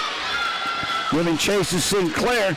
Couldn't get up with it first as Carson Vance gives it to Sonato, who lifts one into center ice. McKinney's there. Matthews on him. Loose puck along the far boards, picked up by Sonato. Tried to get it to Soper. Loose now. Olmert plays it to Glover, and here comes Kozarev through center ice. He's watched on defense by Vance, so he'll just dump it in deep. Vance plays it, and he just sends it to center ice. Taylor Brierly from the Bulls bench to Ballant. Out of the reach of Drake Glover, Sonato has it. Deflected. Raposo had it for a moment. Glover intercepts. Takes a big hit from Sonato. Birmingham sends it in deep. McKinney has it now. Ahead for Williams. Knocked off his stick. Phil Bianco has it. Couldn't get it to his brother. Intercepted by Raposo. Williams sends one deep into the Bulls zone, where it's picked up by Scahill. Banks one off the boards for kept to his brother Phil. Ballant with him. Bring it into the Knoxville zone. Brierly takes the pass. Takes the shot. Save made. Rebound loose behind the net. Played by the Bulls. Back at the point for Scahill. Near side, Brierly's one-timer. He didn't get all of it. Loose along the boards. Brierly fighting way along with Kip. Trying to get it out in front. Cody Schwartz takes it away and sends it back to center ice. A big hit there. Here we go. On Williams by Scahill. Coughs the puck up in the process, and Youngwood has it for Birmingham. Sets it up to center ice. Intercepted though. Look out. Bringing the puck in. Olsen, he scores. Got it underneath the arm of Austin Lott. Loose puck at center ice. That's why I said look out. Olsen has a big shot with a big body. And Birmingham now down 3-0. And there's that situation, Jody. We had chances down there at the end. Mundinger made the saves, and they turn it over. Quick transition through the neutral zone. Knoxville comes down again. There we are, 2-on-1, and they pull it down. And right through the arm, between the blocker and the armpit area of Austin Lotz, and we're down by 3. Knoxville was down by 3 Wednesday night. Got it down to 3-2 before Birmingham put it away. Let's see what the Bulls can do. Sinclair in his own zone can't get it out. Kept alive by Knoxville. That's Kuzmich. Back off the boards near side. Kyle Soper has it now. Sends it into the corner. Comes right to Lodge. Wraparound score. Loose puck picked up behind the net by Knoxville. As Kuzmich picked it up. Squeeze it in between Lodge and this far right post, and Birmingham down 4-0. Greg, there's nothing of this I can fault Austin Lodge with. But in a game like this, do you think about bringing in Stewart and trying to alter the way things are going? Well, been thinking about that one, Jody, ever since the, in the first of the 3. And then I was like, okay, see if we can rally back here, what's going on. But at some point, you've got to start thinking, get Hayden Stewart and give him some action. Lodge is still in that, plays it around the boards, but not out. Rose has it. Carson Rose off the stick of Glover. Birmingham just seems to not be able to get the puck in any zone at any time for any length of time. Kozarev sends it beneath the goal line. McKinney now has it. Glover forward checking him, but Carson Vance takes it and sends it up for McCanny. 4-0, the Bulls trail. Midway through this second period, 8:30 to go in it. This is just not the same Bulls team we saw Wednesday night in Knoxville, Greg. Oh, definitely not. Phil Edzianko, far board, centers it for his brother, takes the shot, easy save made by Mundinger. Back at the point, one-timer goes wide. Behind the net it's played. Soper ties up Kip Edzianko. Played by Dawson McKinney and out, gets past Brierly, look out, McKinney's coming in after it. He catches up with it first, tied up though by Taylor, and Birmingham takes it away. Fans need something good to happen. Kip Edzianko takes the pass, takes the shot, sticks save, an easy one he didn't get again. Not a lot of juice on some of these shots, Greg, and they're making it kind of easy on Mundinger here in the second period. Yeah, they just don't have that zip in their step. And well, we talked about it in Knoxville, Jody, when the Bulls were up by 2, we were like, okay. They go up by 3, and we're like, if Knoxville's going to have a chance, somebody is going to have to step up and change this and do something extraordinary. And that's when Williams stepped up. Remember, he scored that big goal coming in from the point when he ripped in there off the bench. And that's what I'm looking for here. And I thought maybe it might have been that hit that Scahill threw over there. You know, that was big. Got some energy going. An opportunity nonetheless, but got the crowd going, and you know, so that's it. Bulls need a central point to rally off of here, and we'll see who it's going to be. Well, I don't know what's going to happen the rest of this game, but I know 4-goal deficits are not impossible to come back from, but they're definitely difficult to, especially when Mundinger is playing the way he is. Well, he's got the rhythm, right? Face-off will come up to his left.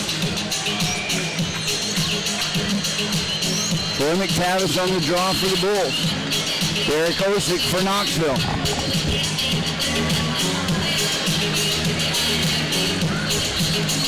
Still waiting on the drop of the puck. McTavish wins it, gets it back to Brierly. Sends one in front, deflected, score! McTavish went to the net. Shot for the point. Save was made originally, but McTavish right there buries it, and finally, Birmingham on the board. That's it, Jody. This one's not over yet, and I'm telling you, that's exactly what it takes to break a goalie's rhythm. Just a little flutter shot in there. Somebody gets a stick on it. McTavish in perfect positioning right in front of Mundinger. And there it is. Mundinger straightens up to look over top of McTavish. He deflects it right past him, just past his blocker side. You just got to keep working, man. Scahill takes the puck. He'll backhand one in deep. Let's see if that one goes. Sparks a fire. Played along the near boards. Williams knocked around. Still is McTavish really throwing his weight around. That's definitely got him excited. Now Oldick delivers one. Loose puck comes to Kozarev. Keeps it in the zone. Back to Brierly. Takes the shot. Goes wide of the net. Near boards played by Birmingham's Kozarev. Far side Brierly. Far face-off circle. Takes the shot. Save made by Mundinger with McTavish right in his lunch. Hey. But he hold on for it. What a shift or two by Troy McTavish. I'm telling you, everybody's on their feet after that one, Jody. And you talk about Brierly coming in on that far side. McTavish with that traffic in front. That's the key to all this, because Brierly shot that puck right in Mundinger's glove, like literally. Blake Glover on the draw for Birmingham in the Knoxville zone. Opposite Olsen, who wins it. Knoxville tried and get out and does, but the loose puck picked up by the Bulls. Kozarev bounced off the stick of Rose, who takes his man into the boards. That was Olsen. Loose puck behind the Bulls' net, played by Birmingham. Kozarev tips it out to Rose. It just gets past him. Carson Vance going back to get it for Knoxville. Taken away by Glover in front. There was Rose in the slot. He turns, fires, blocked by Dowler. And Kuzmich skates away. Romeo delivers a hit. Lott spins one around the boards, but not out. Now Phil Edzianko picks the loose puck up. Gets it ahead for his brother. Now Brendan Dowler takes that puck away. Sends it back out. 4-1, Knoxville leading. 6:20 to go here in the second period of play. Game 2 of the best-of-3 semifinal series between Knoxville and Birmingham. Face-off will come up at center ice as that puck went out of play. How different does this look, Jody? I mean, honestly. I just feel different with a goal on the board more than anything, Greg.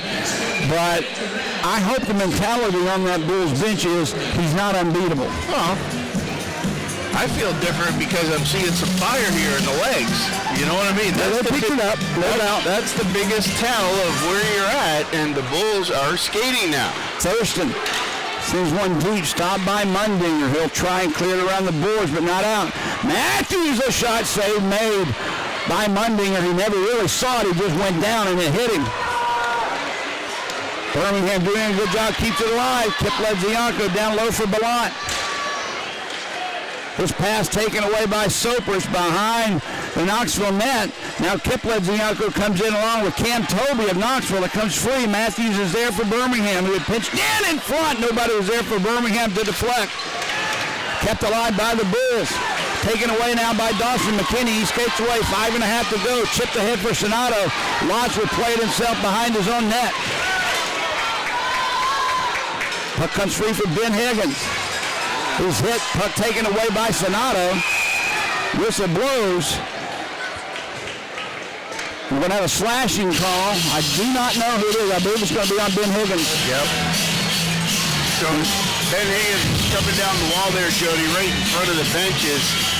And we couldn't really see a whole lot of it, but from the top half, it looks like Sonato came across, hit him into the wall, and then Ben Higgins gave him a little shot and whacked the stick right out of his hands, and the referee was like, hey, that's an easy call, 2 minutes slash, away you go. Bulls got a kill. Second power play of the night for Knoxville. They're 0-1. But yet, more importantly, leading this hockey game 4-1. Off the draw, Sonato, a shot, save made by Lotz. Rebound comes back to Schwartz for Atkins. Far face-off circle. He takes a shot blocked by the Bulls defense. And cleared down the ice by McGregor Sinclair.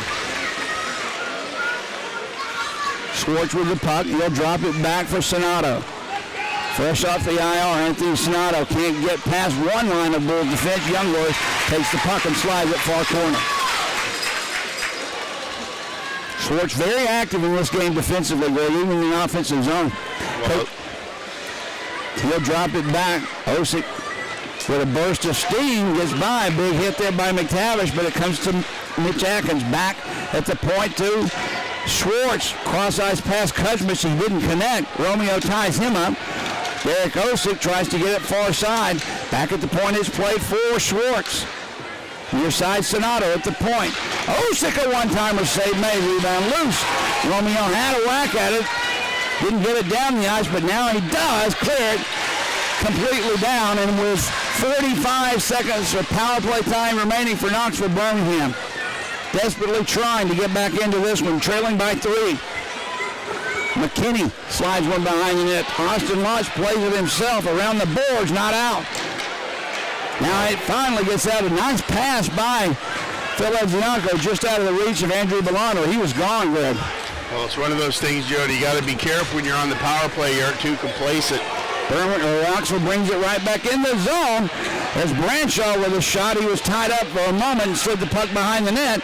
Birmingham clears. Here comes Belon. He gets behind Bass. Andrew Belon in. Save made by Mundinger. Holy cow, Greg. Williams picks the loose puck up, slides it for Branshaw. Ahead for Soper, who will come in out alone. Jimmy Soper a shot. That one whistles wide. Glover gets it ahead for Kozlov. Now it's his turn. Carson advanced back defensively. Puck chipped away and poke check and sent back to center ice, where it's played by Trevor Thurston. 3 minutes to go, second period. Bulls trail 4-1. Knoxville with 2 goals in the second period, 1 minute apart.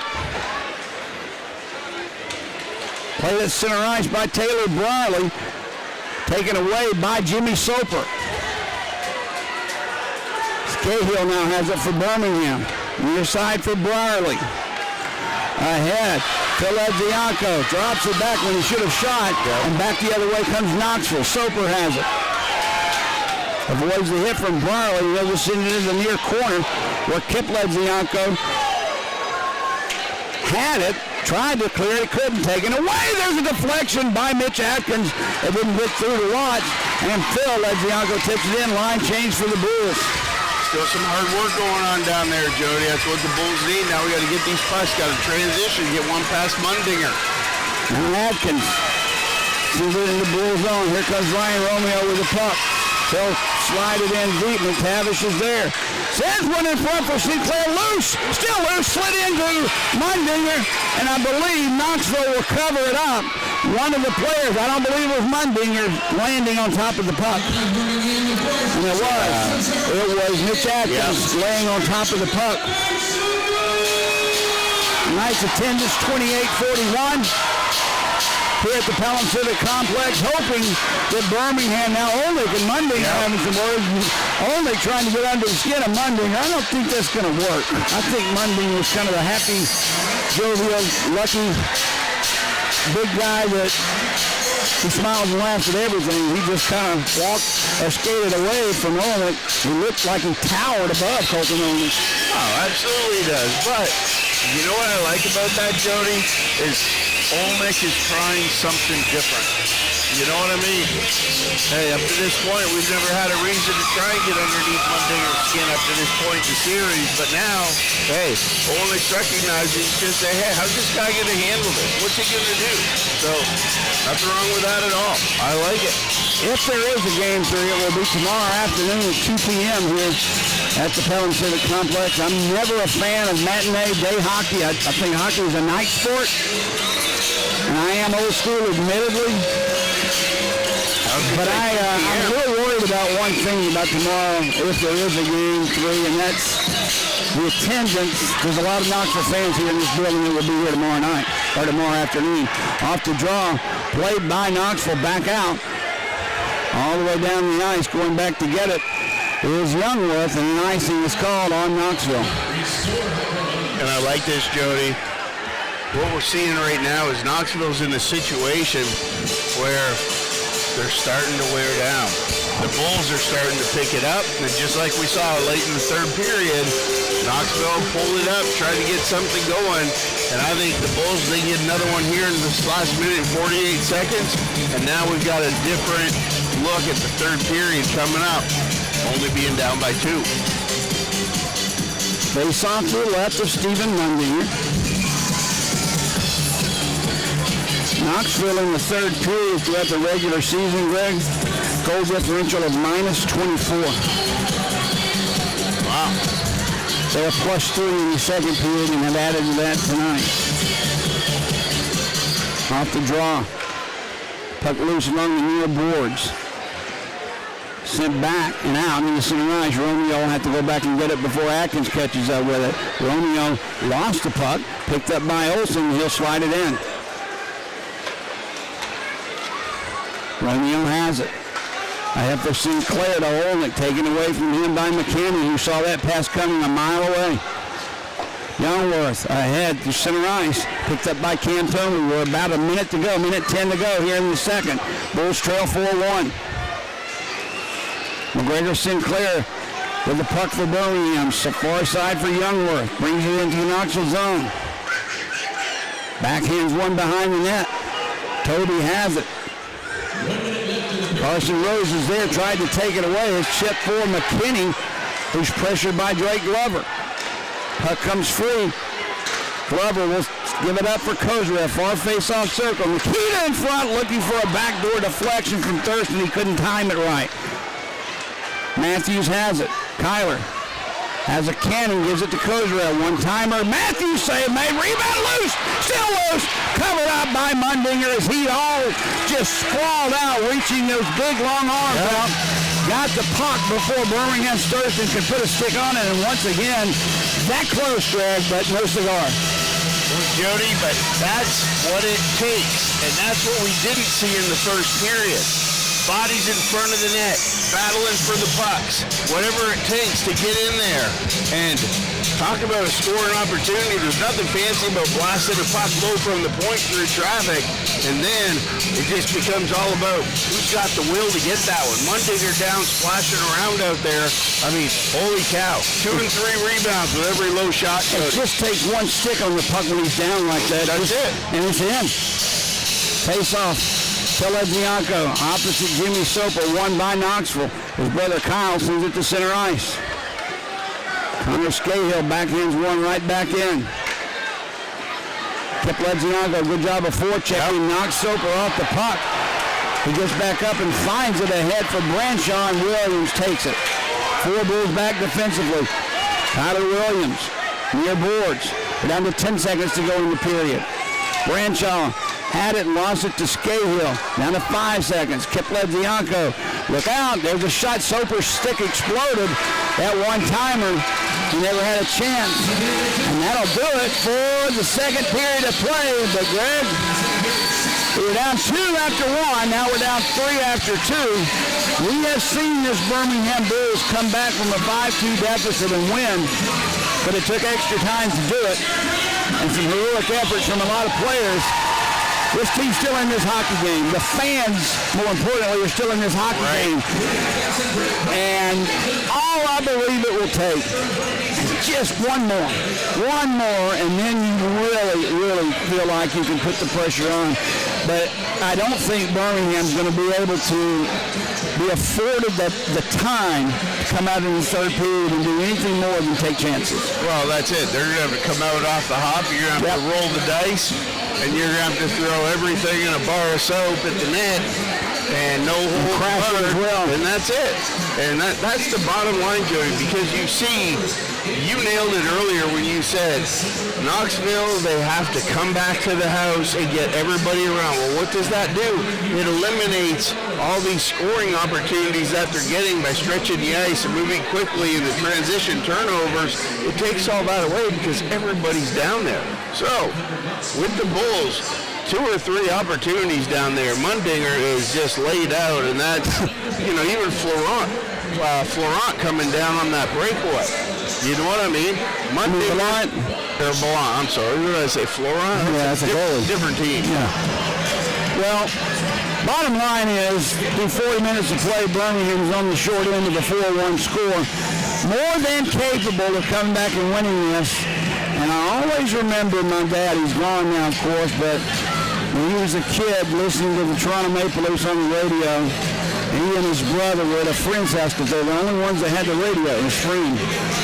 Said that his brother got up and left when the Leafs were losing by a score of 7-1. He got angry. He left. The next day, of course, there's no news then. There's no newspaper reports. You didn't have a radio anything. My dad came home to tell him the Leafs won 8-7. He thought my dad was lying to him, and he kind of beat my dad up a little bit. It was his older brother. Come to find out he was right. The Leafs scored 7 third-period goals and went 8-7. I'm not saying that's going to happen tonight, but this is hockey. Anything can happen in hockey.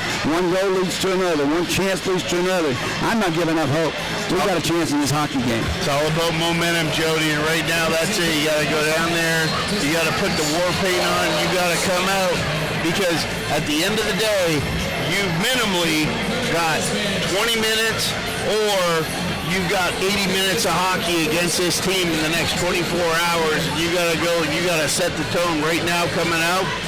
And I'm telling you, we get one on Mundinger early, take that third period, break it down into 4 or 5 minute segments. You're telling me we can't score 1 goal every 4 minutes, 5 minutes?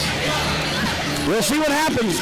All right, we'll take a break. Second half of the interview with head coach Craig Simchuk. Jody Chernesky here along with Greg Dreveny. Score at the end of 2 periods of play. Knoxville 4, Birmingham 1. Stay with us, everyone.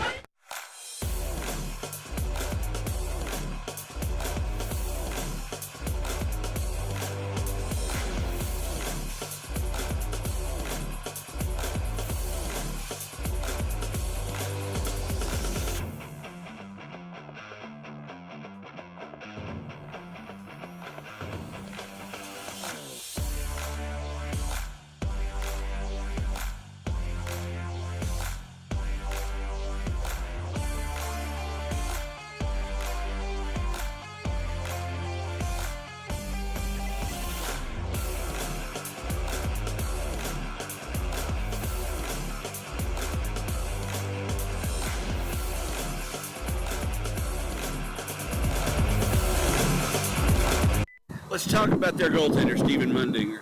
Came into the series, really, he and Cole Ceci tops in the league with Austin Lotz as well. He played one heck of a series against Roanoke. we seem to solve the puzzle somewhat. At least 4 times we did in Knoxville. The combination seemed to be throwing the puck low, getting a rebound, getting some sort of a deflection, just making sure if there was a loose puck, we were there. And that's how you get to Mundinger. What do you think they'll do different? Do you think they'll crash the net and try and clear the pucks as they bounce off of him tonight, or is it going to be more of the same? I don't know. That's a good question because I don't think they're going to change up too much. And anything can happen. It was really, 3-2 game till a minute to go or 2 minutes to go, and they had their chances. We had some of ours, but I think they're going to tighten things up a bit defensively. I think we generated 2 goals off just mishandling pucks or turnovers on their part. So fortunately, we capitalized. I anticipate those mistakes will probably diminish as the series goes on. So we can't. We got to be ready to go. Austin Lutz, I'm not sure we could ask him to do anything more than he's done. 2.0 save percentage, 2.0 goals against, save percentage bumping 950. What can you say about him, and as well as Hayden Stewart as well? They're a tandem that's just second to none in this league. I mean, it's public knowledge now that he's announced that this is going to be his last year, and he's going out with a bang. I mean, he's worked his butt off all last summer, coming back from an injury, and every day he's the first one here and last to leave. He's dialed, and he's leading the charge right now. He's playing with a ton of confidence. He's feeling good. He's healthy, and I think he wants it. He really wants it. He knows these opportunities don't come by very often, so he's trying to take full advantage of that. And I mean, he's been solid as a rock back there. Intermissions, in the dressing room, on the bus, whatever it is, he's the voice, he's the leader. Everyone's looking to him for his guidance, and he's walking the walk and talking the talk. This week, a few of the announcements that were made from the league office, the all-rookie team, the Legiago twins, first-team all-rookies. I don't think that's a surprise, but one of the awards that I've been singing his praises all year long, I was so happy to see that Taylor Brierley was first-team defensive all-SPHL. What's your thoughts this year on Taylor Brierley and what he's brought to this team? I mean, he's one player that I thought came in and absolutely exploded this season. He's had a heck of a year. His skating, his mobility, his hockey IQ is, I think, it tops the leagues. And I know you've said it 100 times. I think he's the best defenseman in the league. But for him, it's so much more. He's such a great person, great human being that every guy in the locker room loves him. He's everyone's best friend. But the minutes he logs, and big minutes, not killing a 7-1 lead or anything like that, like crucial minutes, last minute of the game, last minute of periods, penalty kills. He's been so solid back there. He's taken charge of the whole decor.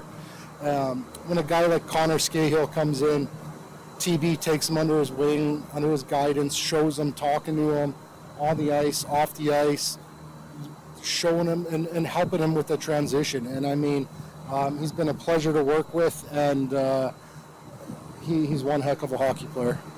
All right, lastly, Scotty Bowman, 9-time Stanley Cup champion. I remember an interview years back where they talked about how difficult it was to win a championship, and he gave a strange look and his head tilted. He said it's really simple. It's one shift, one period, one game at a time. Is that the mentality you think this team has? I'm hoping they do. That's something that we've been preaching. We're not looking too far ahead. We're not worrying about what's going on in other series or when the next possible playoff dates are. We're looking at what's here right in front of us right now, and we're not trying to get guys amped up and overexcited or too nervous. Guys, we've done this 100 times. Just keep doing it. You guys know the systems. We've practiced them. You guys know what to do. Now it's just go and do it. And we're trying to instill in the guys to have some fun out there. we're all here for one reason, for the love of the game. We're not getting rich. We're not getting millions of dollars. Go out and do what you love every single day, because it comes to an end pretty quick. And guys like Lotzi and other guys that may be their last kick at the can, the message is enjoy every minute. Enjoy every minute. Don't take anything for granted, and leave it all on the table. All right. Thanks, Greg. Appreciate it. All right, Jody Chernetsky, stay with us. Third period action coming up right after this.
All right, Jody Chernesky back along with Greg Dreveny.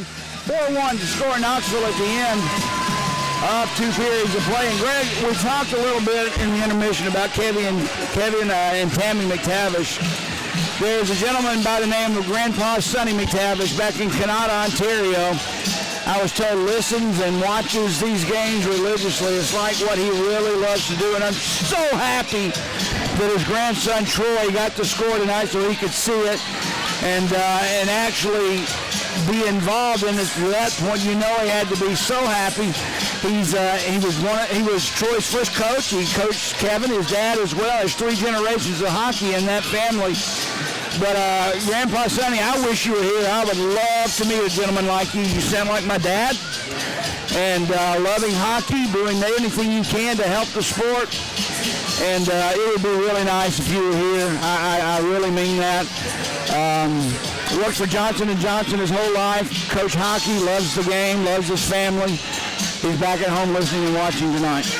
And that's so true, Jody. Hockey and that hockey family is so generational. It's a crazy thing. And, you know, that story there reminds me of the Austin Lott story about his grandfather doing the same thing for him. And then you see Austin Lott's out there during the free skates and stuff like that. And he's got his boy out there now, little Tyke, and he's out there skating around in skates. And, you know, that's just a beautiful thing about hockey, Jody.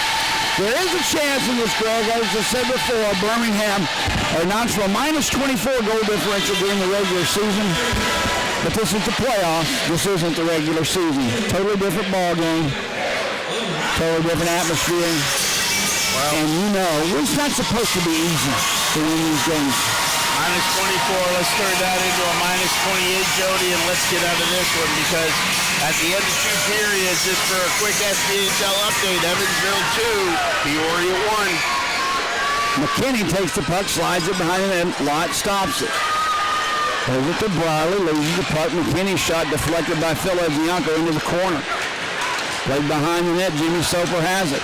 Out in front off the stick of Lott's, puck comes free near side, it'll clear the zone.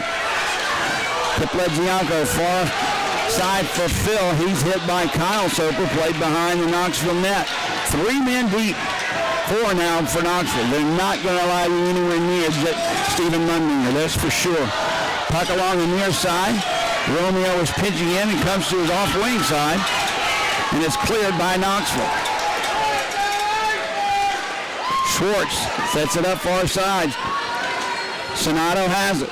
He'll drop it back for Kyle Soper, and he'll do it, try it again. Carson Vance avoids 1 man, can't get it deep. Loose puck picked up by Sinclair. It has knocked off his stick, and it comes back for Brendan Dowler. Ryan Romeo picks the loose puck up. Does it up for Trevor Thurston. Whips one around the boards. Bounce funny, but not where we need it to out in front. Now it's losing that face-off circle, taken away by Brendan Dowler. Branshaw with him. Tyler Matthews back. Lotz will just play it himself around the near side. Gets past Branshaw, and it comes to Sinclair, who gets it out. Back in one, right back in by Derek Osick. Trevor Thurston has it for the Bulls. He gave it away right in front, my goodness. Lotz was on top of it, but Rose took it away. Now Glover drops it back and comes right back to Drake. Avoids the hit from Cam Toby. Gives it to Kozarev. Nikita had it checked away from him. Loose at center ice from his valley. Wow. Play by Raposo into the Bull zone. There's some hard work out there for Knoxville. I don't care what the score is. They're really working hard. There's a deflection from Tyler Williams on a gingerly shot puck by Raposo. Didn't look like it had anything on it and almost went in the net. It's 2 big saves by Lott so far, Jody. Now Olsen has the puck far side. Sends it behind the net. Connor Matthews screens his man off and allows Ledzianko to clear it. Here comes Ballon. Has a chance. Just not enough room. Behind the net, Ballon has it. They'll go far side. Gets it back at the point for Scahill. He sends one around the boards. Near side, Mitch Atkins catches up with it first. Ballon intercepts. Not a lot on that shot as it goes wide and into the corner. Soper taken in to the boards by Phil Ledzianko, and a penalty is going to be called on Phil. Hitting from behind, boarding, I'm not sure what you're going to call it, but nonetheless, Knoxville's going to be on the power play with 17-12 to go in the second period. I don't Boarding's call it there, Jody. You can't Gotta be Boarding. Can't call it from behind. It's got to be Boarding. Boarding is a tough call there because Lezianko was beside him. Could it be roughing? Maybe. Roughing would probably be the best call, I guess, but I mean, it's Lezianko and Kyle Soper back there. Like there's, you know. Calling cross-checking? Goodness gracious. That's what I'm telling you. It was a. Here's the call. Bianco, 2 minutes for hooking. Number hooking. Hooking? I would have taken cross-checking before hooking. He sent Soper into the boards face first. I was expecting Boarding. Just saying. Okay, well, we're on the penalty kill once again. Knoxville's third of the night. They're 0 for 2 coming into this one as Birmingham clears it down the ice. Good time for a shorty, Jody. How about that? Jamie Hicks special right now. Carson Vance with the puck in his own zone, skates away. Watched by Olin, so he'll drop it back. A dangerous pass, but Williams quickly catches up with the puck for Knoxville. Cuts behind the net. His angle is cut off nicely by Barley, but it comes free down low in front for Soper. He was tied up by Olnick. A great defensive play by Colton Olnick. This is a 5-1 game. And that's the difference, Jody. We just didn't see that in the first period. Puck tried to be cleared by Olnick. The linesman knocked it back in. It comes to Dawson McKinney. He'll curl around the near side boards. Gets it back for Schwartz. Plays it behind the net, all the way far boards. Williams has it, back to Carson Vance. Far side Branshaw. Schwartz had the puck knocked away from him. Comes up in the air, Williams has it. He gets it toward the net, cleared to the near side by the Bulls. Nobody seemed to want that puck. Schwartz has it now. In front, deflected high. Branshaw was cruising through the crease without anybody stopping him and had that shot deflected. Schwartz now in his own zone. Birmingham really needs to tighten things up in front of Austin Lott. Cam Toby sends one around the boards. Atkins along with Rose going after it. Carson Rose can't get it out, so he'll try and skate away with it and does. Cam Toby gets in his way and the loose puck picked up by Derek Osick, who puts it right back in. McTavish for Birmingham sends it around the boards, kept alive by Schwartz. Schwartz. Toby off the shoulder, I believe, of Austin Lott. Comes back to Schwartz, far boards. Down low for Atkins. Behind the net, Birmingham back at full and even strength as Carson Rose gets it ahead for Phil Adzianto. Return for McTavish just behind him. He was cruising, far side now. Here comes Knoxville. Mitch Atkins, he goes down, taken away. Kip Lezianko now has the puck in the Knoxville zone, drops it for his brother. Phil sends it back to Matthews. In front, save, rebound was there. Ballon couldn't get a stick on the puck. Thurston now inside his blue line. He sends one in, deflected just wide. Kip has it for Birmingham. Far face-off circle. He'll circle underneath that blue line. Phil plays it down low to Ballon. His shot is blocked, saved by Mundinger, and he'll hold it. So much action down there, Jody. When they throw that puck down deep, they cycle down low. They're getting bodies in front of the net. They're changing up lanes, and that's their best opportunity there. Ballon coming in. I think that's just a shot to get a whistle. You know what I mean? Throws it in. He knows Mundinger's going to catch that. But that line was gassed because they gave everything that they had out there for 45 seconds and totally dominated that shift. How long can you keep up this hard work ethic in your own zone? Sooner or later, the physicality of this and you kind of get tired sooner or later, do you not? Protecting your goaltender like that? You're collapsing the house, as you say, every time Birmingham brings the puck in the zone. Oh, but I mean, that's what it's all about, Jody. They do that defensively, and then all they're looking for is miscues on a breakout or a transition, a neutral zone turnover, and then away they go. When you play straight up defensive hockey, think about the New Jersey Devils back in the 90s and early 2000s. How many games did they win? 2-1. They took care of their own zone first. Off the draw, Thurston has it. Shot knocked down. There's a spinning shot by Ballon. Just goes off the arm of Mundy and sent back into the Bull zone. Thurston will have to get back first, and he does, and icing is called on Knoxville, who I'm sure is content to have 100 icing calls here in this third period rather than allow Birmingham 10 seconds of offensive zone time. That's exactly right. Every time you ice the puck, Jody, it takes at least 6 or 7 seconds for everybody to get down there and gather up the puck. So, Knoxville content. The way that they play, the shutdown defense, they're just happy to keep icing the puck, keep killing time off the clock. Face off to the right of Mundinger. Puck is dropped. Comes to Kip Ledzianko. He's tied up by 2 Knoxville players, and Kuzmich sends it away. McCanny has it. Takes a shot. Save made by Lotz.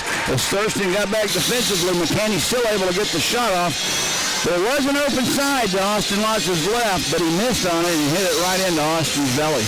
Well, there definitely was there, and it was Kuzmich coming down, Jody, on that left side, and he was streaking. Thurston did a really good job to keep that isolated to the right side for Austin Lotz and not allow that pass to come through cross street. Lotz made the save.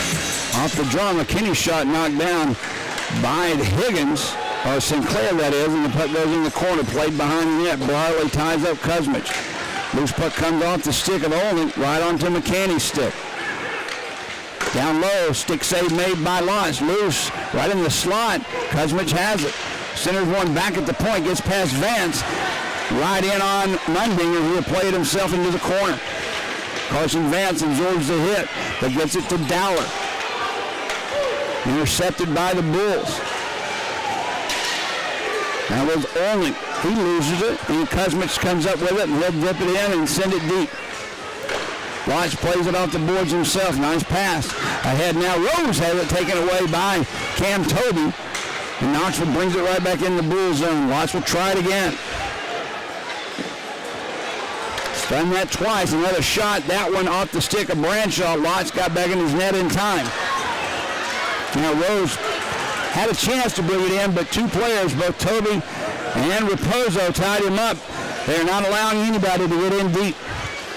Cam Toby with it. Banks went off the boards into center ice. Back down, right in on Austin. And Lott steers it ahead for Youngworth. Now Kozrev hit by Tyler Williams. Puck comes free. Rose has it just inside the Knoxville blue line. Tied up, 3 men back defensively. Schwartz takes it away. Romeo on him. Cody Schwartz. Banks went off the boards and out. I think I've been saying that all night long. Youngworth has it behind Austin Lotz. Tries to get it out of the zone. Loose now picked up by Romeo, who will give it to Kip Ledzianko, who will send it deep. Soper sees it near side for Schwartz. Try to get it out. Ledzianko keeps it alive to his brother Kip. Takes a shot deflected by Schwartz right on to Mitch Atkins, and he'll get it up for McKinney. Gets past him, and icing is going to be called on Knoxville with 12:02 to go here in the third period play. It's getting late, Greg. Well, they're getting back into that defensive shell, Jody. They're just lining up 4 guys in the neutral zone. They're staying back. But, I mean, you talk about Soper for Knoxville. When the Bulls did dump it in, how hard that kid turned and skated to the puck. You know what I mean? That's the kind of energy it's going to take. And the Bulls are targeting that and going after it. But very hard when Knoxville's only attacking with 1 forward. Face off in the Knoxville zone to the left of Mundinger. Tavish out on the draw opposite Mitch Atkins. Puck is dropped, loose, picked up by Sinclair, walked out in front, still loose, cleared by McKinney into center ice. Another opportunity right in front of Mundinger. Results in a clearing pass, or a clearing by Knoxville. Here comes Birmingham's McTavish through center ice. Brings it in, chips it over for Matthews in front. They may rebound. Sinclair, that one hit Atkins in front. That's what Birmingham was looking for. We're just going to get that second shot off. So in the Knoxville zone, Mundinger will stop it and leave it for Schwartz. Fans as well as I am starting to look at the clock. 11:20 to go, third period. Olsen will bring it in. He gets past Scahill. Loses possession of it, gets it back behind the net. Eric Olsen still with the puck. Scahill on him, but he's strong. Gets it back to Vance just at the blue line. Carson through the slot, takes a shot off the glove of Lotz. McKinney tied up in the corner, loose puck there. Glover goes in to fight for it. Eric Olson as well. Puck finally comes free for Kozarev, who gives it to Glover. Trying to get it back to Nikita, bounce off the stick though, and here comes Knoxville the other way, Sonato. Blocker save made by Lotz. Into the corner, Taylor Burley has it. Avoids one man, gives it to Ballant. Ledzianko with him. Andrew. Cuts past Raposo in front for Kip. Couldn't get a stick on the puck. And Sonato has it for Knoxville, and he'll get it to center ice. Kuzmich backhands one into the Bull zone. Romeo will play it. On the boards for Ballant. Loose puck at center ice, still loose, picked up, and just tipped into the Bull zone. Romeo will have it. Gets it ahead for Phil Ledzianko, taken away from him by Raposo, and Birmingham has it again. Knoxville just content on getting the puck out of their zone, no matter if it's icing or to center ice. McTavish sends one behind the net. Cam Toby has it. He'll send it the length of the ice. And once again, icing will be called on Knoxville. 9:43 now remaining, though, in the third period. Birmingham has time. Slipping away. Jody, you can definitely see the opportunities are there, but just off a fuzz tonight. Even on that last play coming down. Ballant pulling it down, doing a great job, driving wide, attacking the zone with speed, getting down low. Throws it up into the slot for a streaking Ledzianko, and it just doesn't happen. You know what I mean? The puck goes all the way through the slot. Ledzianko curls around into the corner, and down goes Knoxville. Same thing, Glover and Kozarev coming across from the neutral zone. Kozarev bumps it to Glover. Glover gets the puck. Send the puck deep because the D are pinching up. He holds on once he tries a little backhand dish to Kozarev here, back on the wall. Knoxville's D steps up, intercepts it, sends it down, shot on Austin Lotz at the other end. That's that transition game I'm talking about. Knoxville just wants to bottle up the neutral zone, bottle up the front of their net, and say, if you're going to put it past one of us, you got to put it through five of us. Knoxville is a team that's been on this postseason. They haven't won a game at home, but are undefeated on the road. I've been on teams, Jody, that we played better on the road because there was less distractions. Matthews off the draw, puts one behind the net. Played by Higgins for McTavish. Comes back to Ben, back at the point. Matthews has it, takes a shot, save made, rebound loose. Three Knoxville players in front. Nobody can get a shot off. Now behind the net it's played. Raposo will pick it up for Knoxville. The backhand one to Williams. He lost it. Birmingham keeps it alive. McTavish just inside the blue line. Tried to send a pass over for only. Taken by Raposo, and he'll skate away. Kozarev will pick the puck up for Birmingham. Left wing side. Nikita brings it in the zone. Puts the brakes on. Comes back to the blue line. Spins one around the boards. Far side where Matthews is there. Behind the net, Glover in front. Nobody there. Comes far boards where Williams just banks one back into the Bull zone. No icing this time. It's picked up by Trevor Thurston. Pass ahead to Kozarev. He gains at center ice stripe. Can't get it in deep though. As Rose goes down, lost his stick. Here comes the other way, Sonato. Centers a pass out looking for McKinney now. Here comes the other way. Rose has two men back on him though, and they just take the puck away. Penalty coming up on Carson Rose as a little frustration set in. He slashed, took down, whatever you want to call it, behind the play, and he's guilty of it. Schwartz was the one who checked away from him. And just a little Carson Rose frustration. He's been held scoreless the entire playoff, and I believe it's starting to set in on him, Greg. Well, definitely one of those things, Jody. I get it.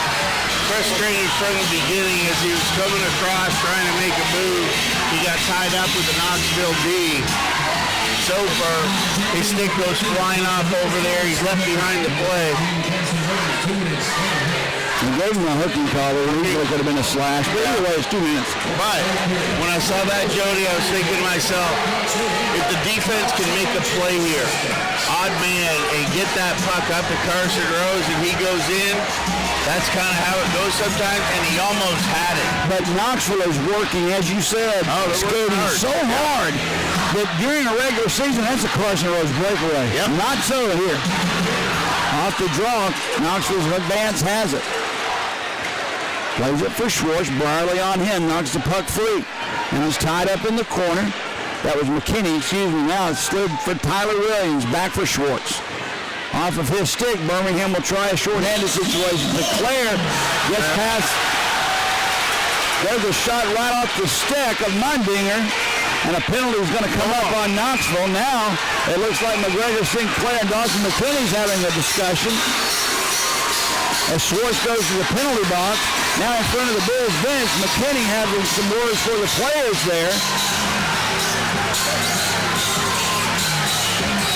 I believe everything's going to separate itself out. Things will be calm, but we'll be 4-on-4 hockey, which favors the Bulls immensely in this situation, Greg. It does, Jody. I try not to say anything negative about anybody, but if I'm McGregor, Sinclair there, and a guy like McKinney, after everything he's pulled off up to this point, comes up and does that to me,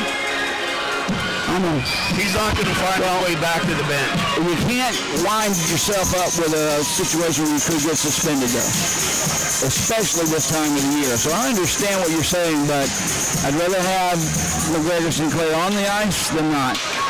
4-on-4 hockey. 25 seconds of power play time will be for the Bulls, providing nothing else is called. Romeo loses the puck. Osick with the shots. Lotch with the skate save. Holy cow. Here comes Phil Adzianko finally with some room to roam. Can't get past Vance. He goes down. Vance picks the loose puck up in his wake.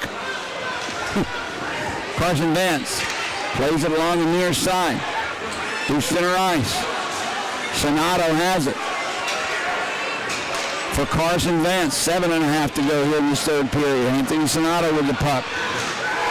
Big hit by Milan on Sonato as Osick sends it in right in on Lotz. Played for Brierly. He'll step out in front of Lotz and skate away. Gives it to Ryan Romeo. Near side, Kozarev. Drops it back to Brierly. In front, looking for a deflection. Just missed. Far side for Romeo. Kozarev was there. He loses it, still loose. In that face-off circle, Ballant goes down. Picked up for the Bulls. Kozarev, a shot, drops the glove of Mundinger. Brierly has the loose puck. Comes back to center ice with it, though. Birmingham will have to get out of the zone and change lines. Ballant will have it. He'll bring it in. Backhands one over to Glover. Glover has it. Takes a shot. It's Fellows underneath of it. Oh, my goodness gracious. One goal player behind the net would have resulted in a goal, Greg. And that's a situation that's not even puck luck. That's a gift from the hockey gods for that goaltender. That's ridiculous. It is, Jody, but in order to be rewarded by that, you got to crash the what? We've been saying it all night. You got to crash the net. Amen. Skating through the slot, watching what's going on, or you can skate to the goalpost every time and have a free goal. Wow.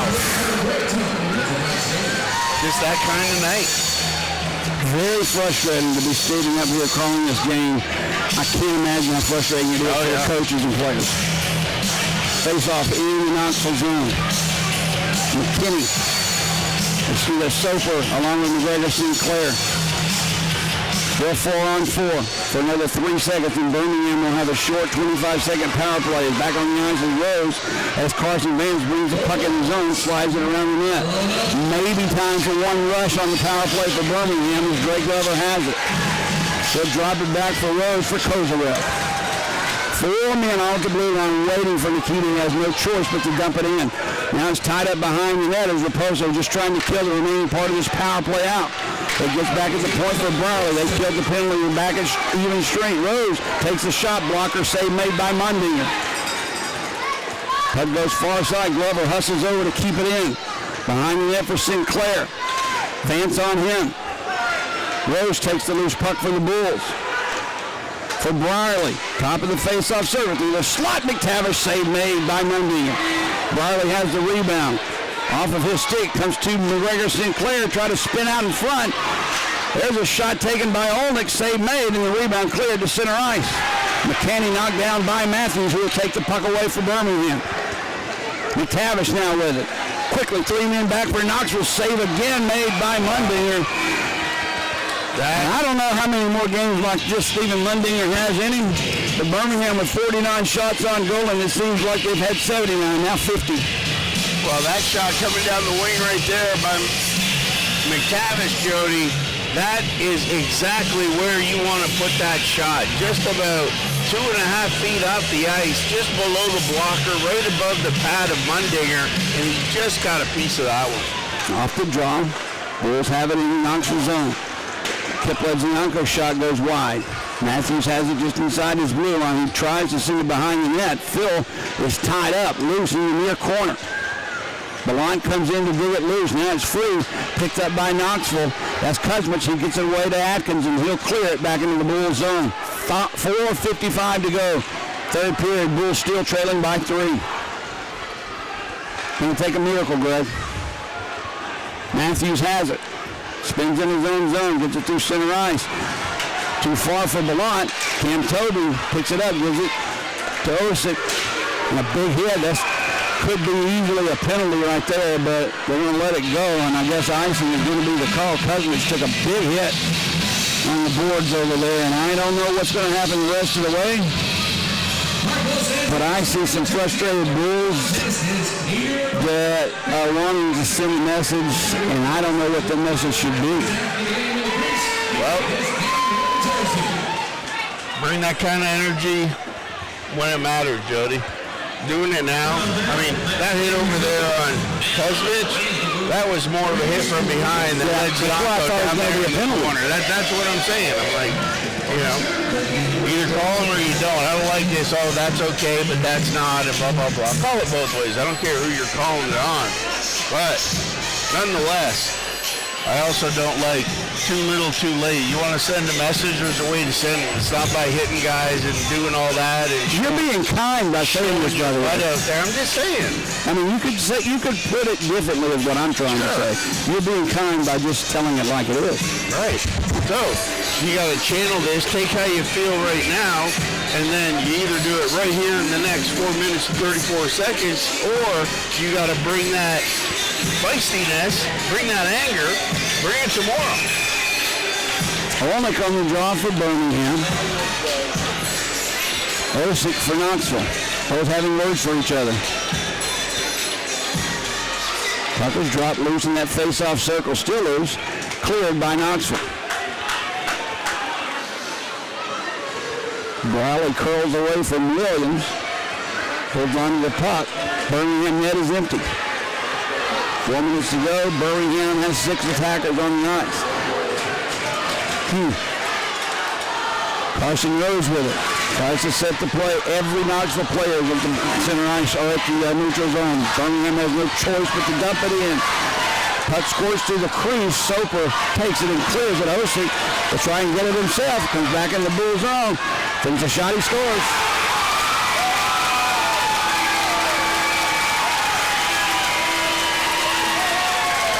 Edwards didn't have enough left in the tank to get back there, Jody. It was close. I don't know if you had a choice to pull Austin Lutz with 4.5 minutes to go, but I guess Well, when you're 3 down, you got to do something. Well, but you know what, Jody? If not anything else, what that does is it sends a message to everybody in the building and to all the players in front of you that as a coaching staff, we are willing to do whatever it takes to try and win this hockey game and pose that question to everybody else because are you? One of those time to look in the mirror moments.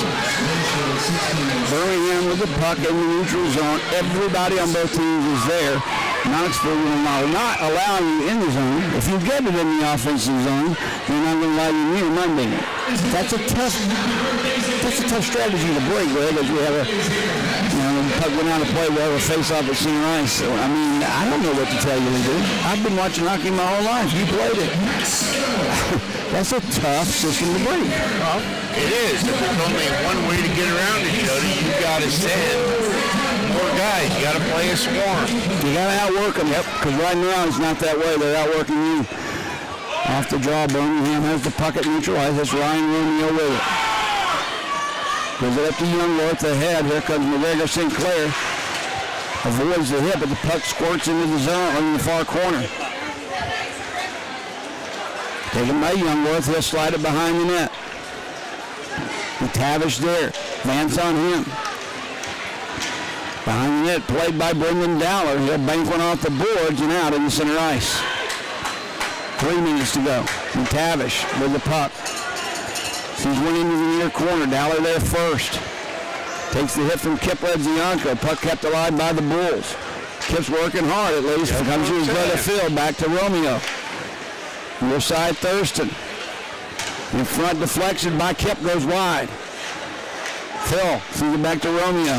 He sends one in deflected, just high and wide. Played in the near boards. Kept in by Thurston. Matthews now out with him. There's a shot gloved out of the air by Mundinger with Phil Ledzianko right in front of him. He was hoping there would be a rebound, but I got news for you.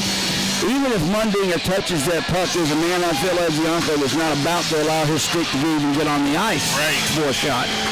Well, and that's where if you're going to screen Mundinger, Jody, you can't do it from 6 feet out in front of them. You know what I mean? I get it. They're looking for deflections and stuff like that, but it's almost like you got to try and double stack that. Have one guy right inside or outside of the paint in front of Mundinger, and then another guy deflected out there trying to split up and create layers with their defense. Off the draw. Birmingham has it off the stick of Rose, who gives a little cross check there to Raposo. No call. Puck played in the near corner. Back, Thurston keeps it in. His shot harmlessly in on Mundinger. Played in the corner. Kozarev knocked down. Loose puck underneath the he and Schwartz. Now Rose taken to the boards by Kyle Soper. Puck still being fought for there. Kozarev working hard for it. It comes free for the Bulls only. Back at the point, Matthews, a shot save. May rebound bounces down, and once again, covered up by Mundinger. Holy cow. I don't know what to say. I mean, the pucks are there, Greg, after these initial shots. We can't get our sticks on the ice to get a whack at it, or either we can't even get to the puck before Mundinger is on top of it. Well, Mundinger's doing a better job. With his rebound control, but I mean, even on that little dump on his left side on the stick, the puck, it still wasn't controlled and ended up in the corner as a free puck. You just got to get more bodies to the net. Cody takes it, gloved by Romeo, keeps it in. McGregor hit Sinclair, backhands one into the near corner. Schwartz absorbs a hit from Higgins, gets it far side, intercepted by the Bulls. Romeo. He walks out in front, tried to send it for Higgins. Sprawling was Dowler, broke that pass up, and Knoxville clears. 2-on-1. Olsen can't get past McGregor. Sinclair plays it into the near corner with about a minute and a half to go. Romeo tying his man up. Puck tied up in that near corner. No one wants to move it for Knoxville, that's for sure. And if they do, they want to move it out in front. Kuzmich and Romeo fighting for it. It's still being tied up. Puck finally comes out. McCanny has it. Wrap around backhand save made by Lotz. He covers it. 1:05 to go. Mercifully here in the third period. Well, and those little plays like that out of the corner, Jody, that's what kind of bothers me a little bit right now is that the puck squirted out and we lost that one-on-one battle going for the puck. You know what I mean? Like that's where like this is the time. You want to be picking it up. You want to be starting to send a message for tomorrow, trying to make something happen. Maybe getting one more on Mundinger. Off the draw, Kip Ledzianko has it. We're under a minute to go. Kip 3 men on him, just sends it in right on Monday. He steers it aside for Raposo. Right back out, the puck comes to center ice. Dowler has it, a big hit there on both Toby and Ballant. Toby getting the worst end of that one as the puck comes in behind Mundinger. Taken away by Ballant, but it gets free far side for Kyle Soper, who just whips one down the ice. Under 30 seconds to go. Icing is called on Knoxville. Even that play right there, Jody, that kind of sums up the whole night. Ledzianko's down there behind the net, has an opportunity to pick it up and maybe wrap it, and then the Knoxville defender was Atkins, maybe, but anyway, he falls down, and as he's falling down, he just swings one hand on his stick and just magically knocks that loose puck away right at the last second. Off the draw, Knoxville clears it back into the Bulls' zone. This will not be icing as it picked up by Matthews. Well, yes, it will be. That was kind of surprised me, not that it matters. 18.5 seconds to go in this hockey game. Knoxville's going to win it. 5-1's the score at this moment. Very depressing night, Greg Greveny. Well, I am. But guess what, Jody? That's why you live in the moment, and in 18.5 seconds, this moment is done, and then you got to start building for tomorrow. Off the draw, loose puck in the near face-off circle, comes free. Birmingham picks it up. Matthews lines up, slap shot. Goes well wide, deflected really before it got anywhere near Mundine, and Knoxville will just clear it down the ice. 3. Lots comes out his lip to touch it to save for the icing, and that'll do it. And Knoxville fans in attendance very, very happy, as well they should be, as they take it to the Bulls. Now, after the fact, Brendan Dowler has some words for Kyler Matthews. Dowler being held back by his own players and Kyle Soper as well by the linesman. Dowler still trying to get it somebody. Something happened, and Brendan Dowler isn't happy. He's barking at the Bulls coaches and the bench. This sets up a heck of a game tomorrow.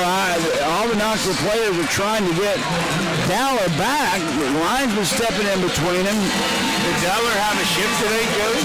He was out all over the place, but he didn't like what happened. Now he's going to be escorted off the ice. I don't know who he's more upset with, the bench or somebody that was on that last shift for Birmingham as Knoxville comes off the ice.